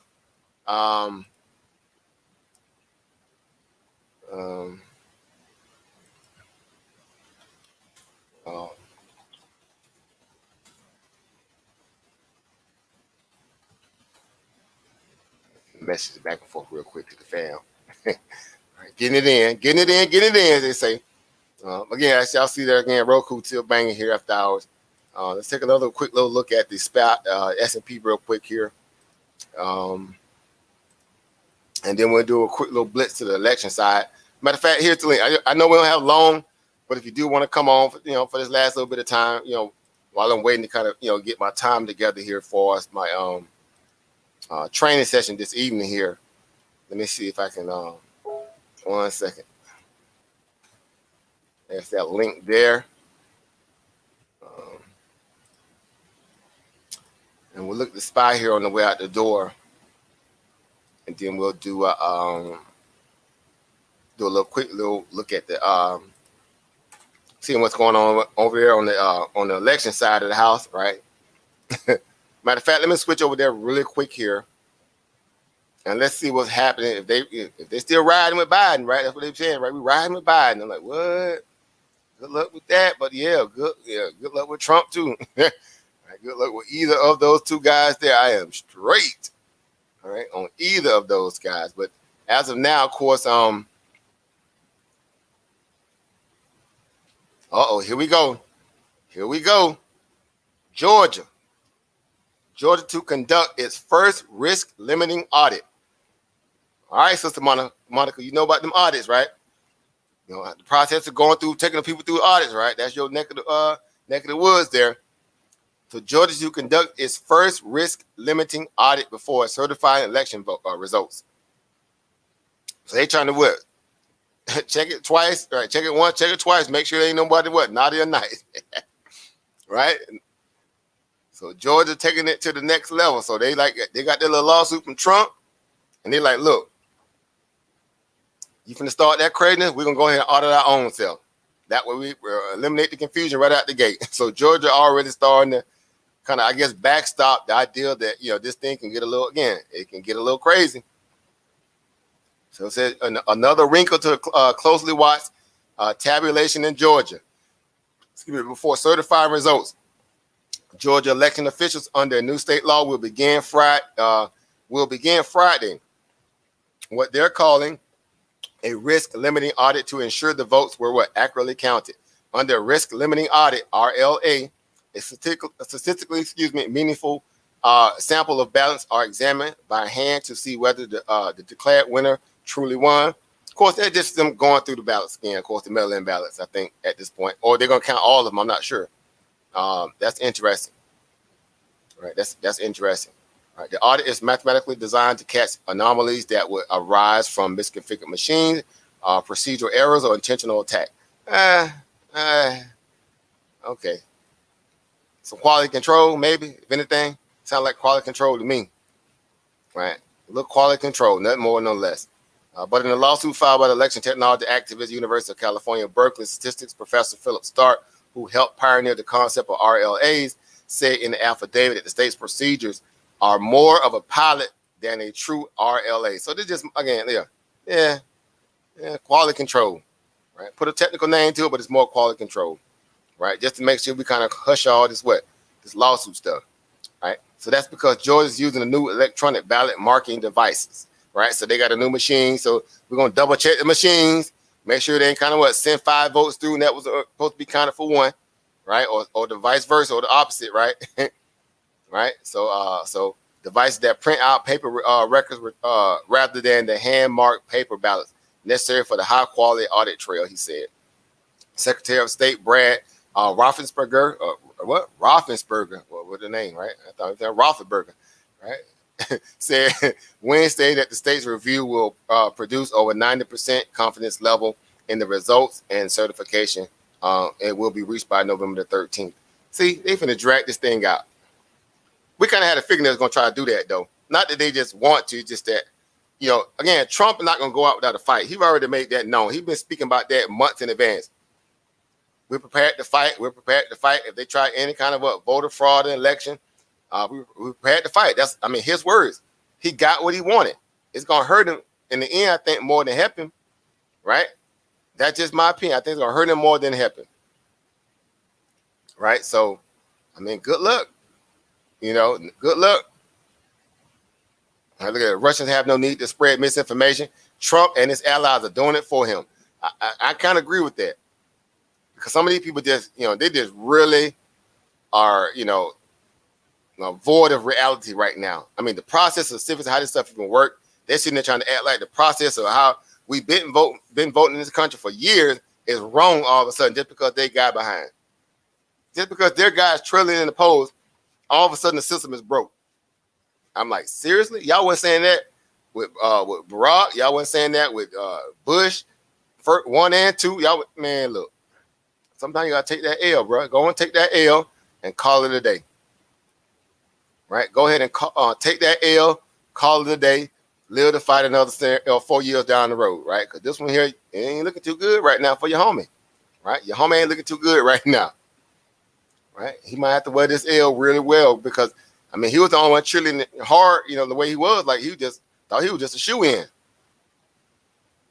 right? He pretty much thought he was a shoe-in,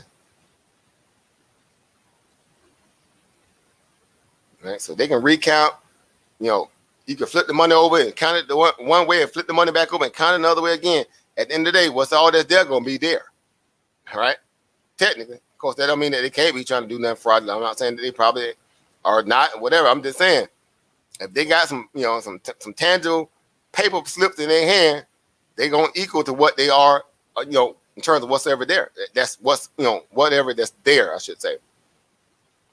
No matter how you count it, all right? Because that popular vote is just ridiculous. Look at this. Joe Biden got 72 million votes. 72 million. That's more than anybody ever got in American history. 72 million. So the popular vote ain't enough for discussion, but of course, you know, that's not the determining factor for an election. But 72 million.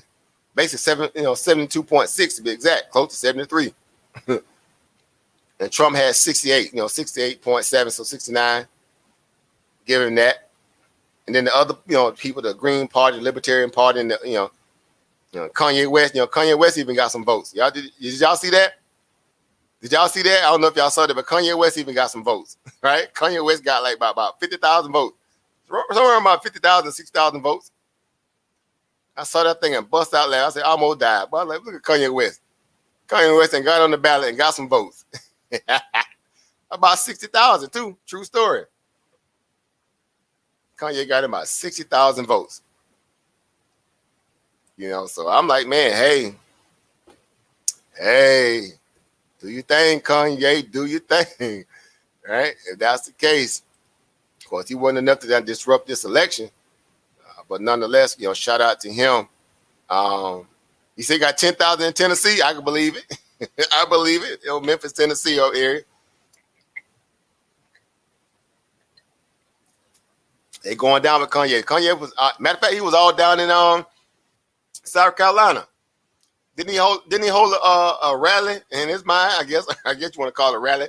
He held a rally down in South Carolina, Kanye West, and was down there crying on the stage. A grown man out there crying. That boy, you got emotional, man. You got, boy. I understand you feeling some kind of way, but man, you gotta stop all that crying, man. You running for president, right? You're not running for, I don't know, powder puff, something. I don't, man. Look, I get it, man. I know a lot of stuff on your mind. Think about your ancestors. That might have been what it was. Could have been, who knows? But don't be out there doing that in front of the stage, because people gonna look at you as a sign of weakness.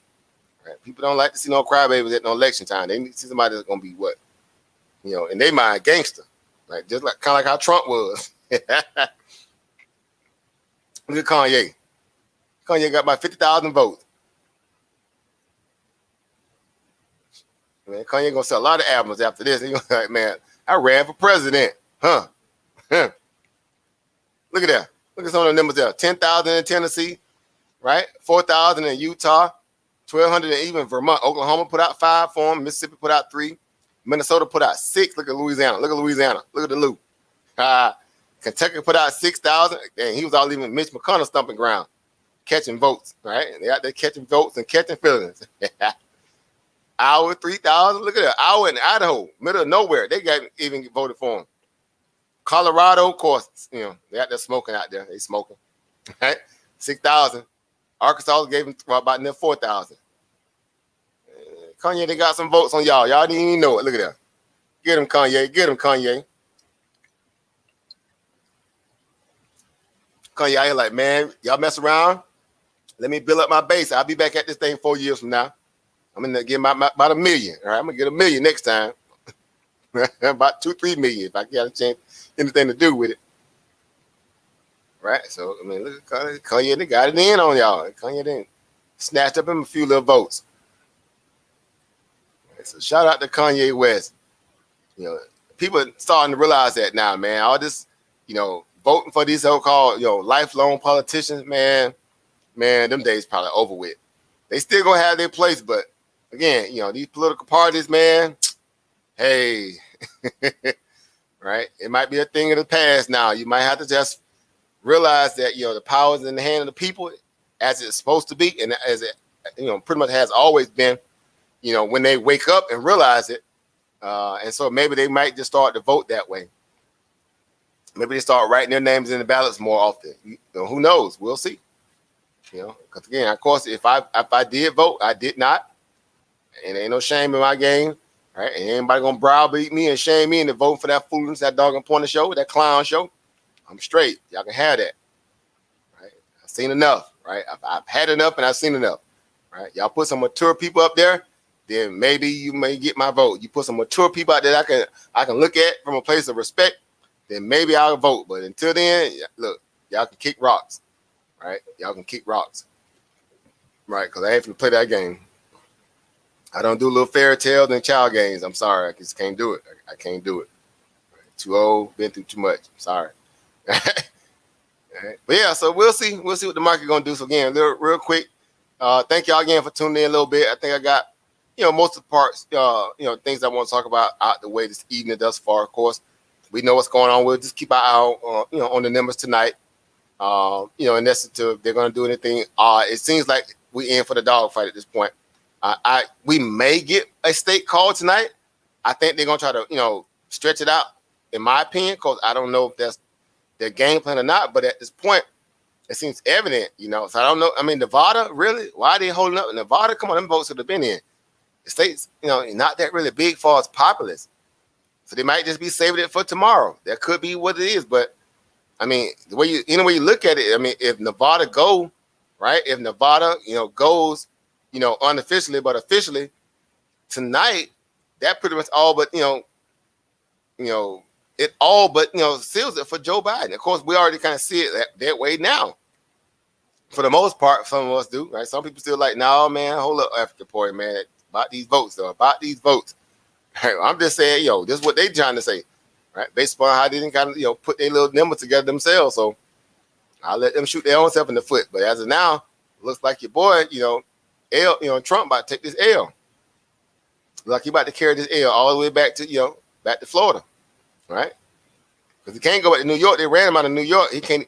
I don't think Trump can ever go back to New York. Not for far as living. He might still conduct some business up there, but he can't live up there no more. They made that very clear. Right, the governor, man, it's a lot of people there that's real hot at Trump on some mafia stuff.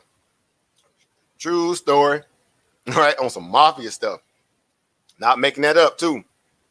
With or without Secret Service, they look like, man, look, you can't come up here, bro. Don't even come up here no more.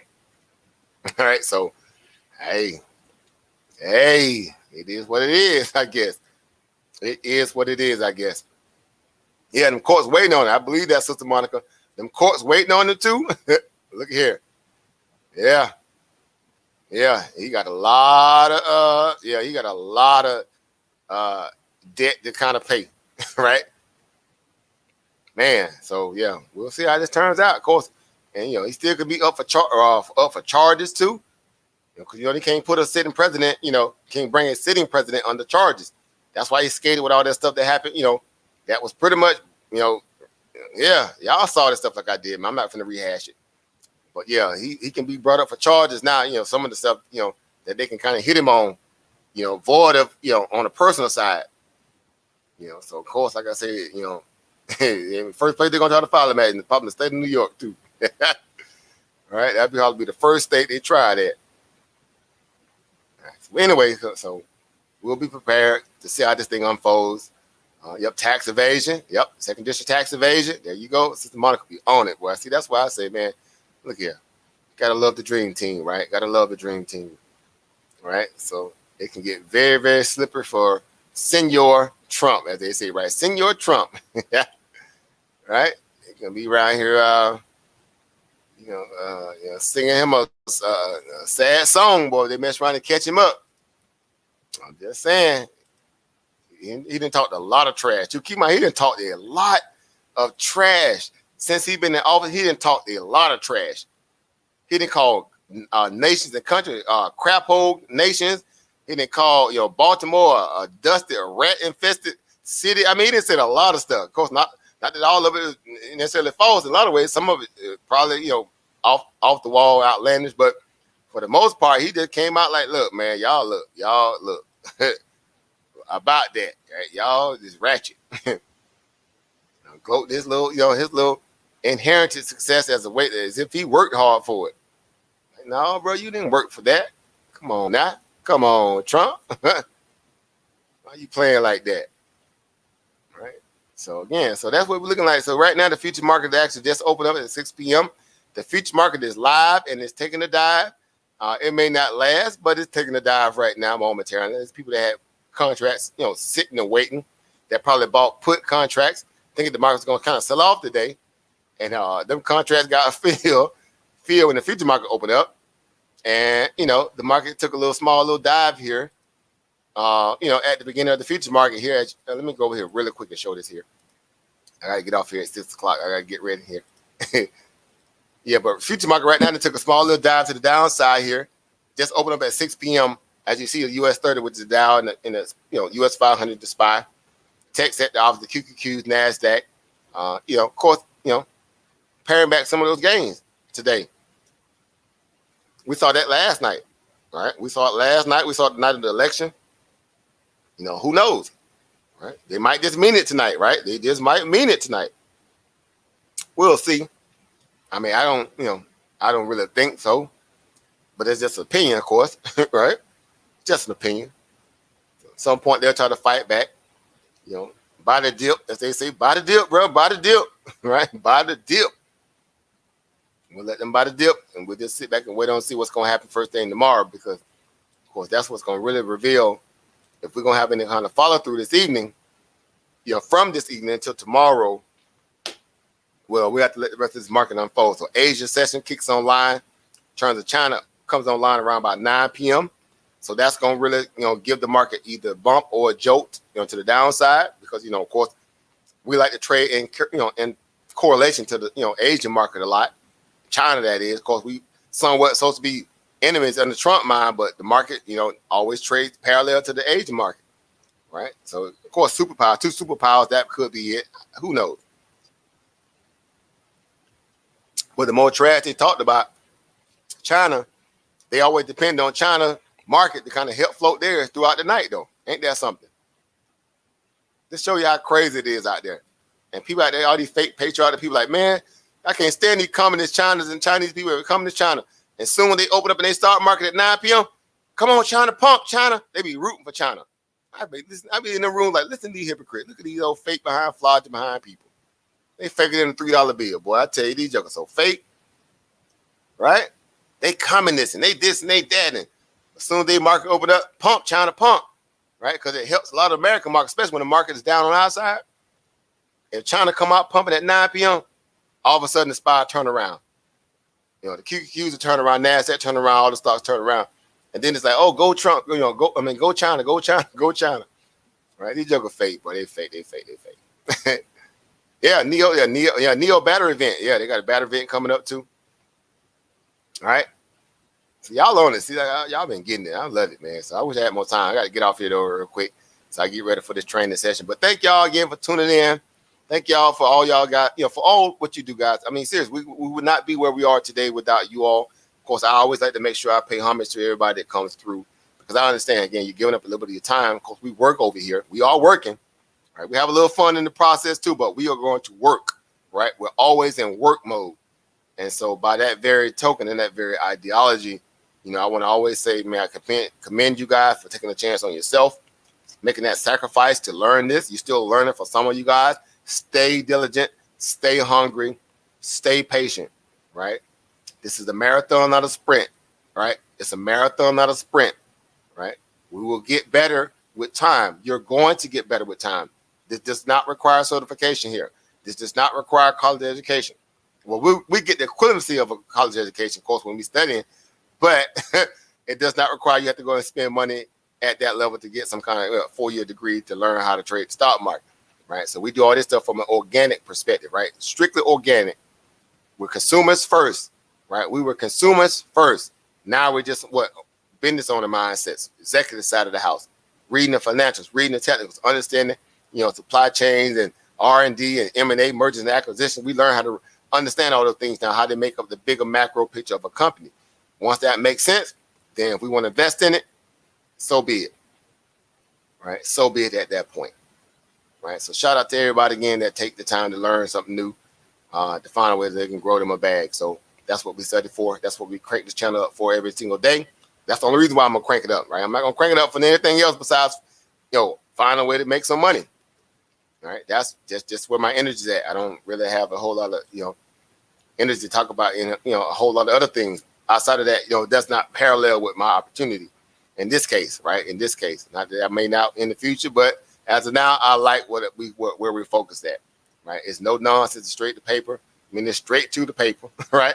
And that's it, right? So thank y'all for tuning in again. Like I said before, everybody who shows love, thanks for all the likes. If you subscribe, if you're new, hang out, you like what we do over here, yeah, go ahead and subscribe, man. You already know what it's gonna be, right? When we come on. So thank y'all again. So with that being said, I'm gonna get ready to close out. Thank y'all for tuning in again.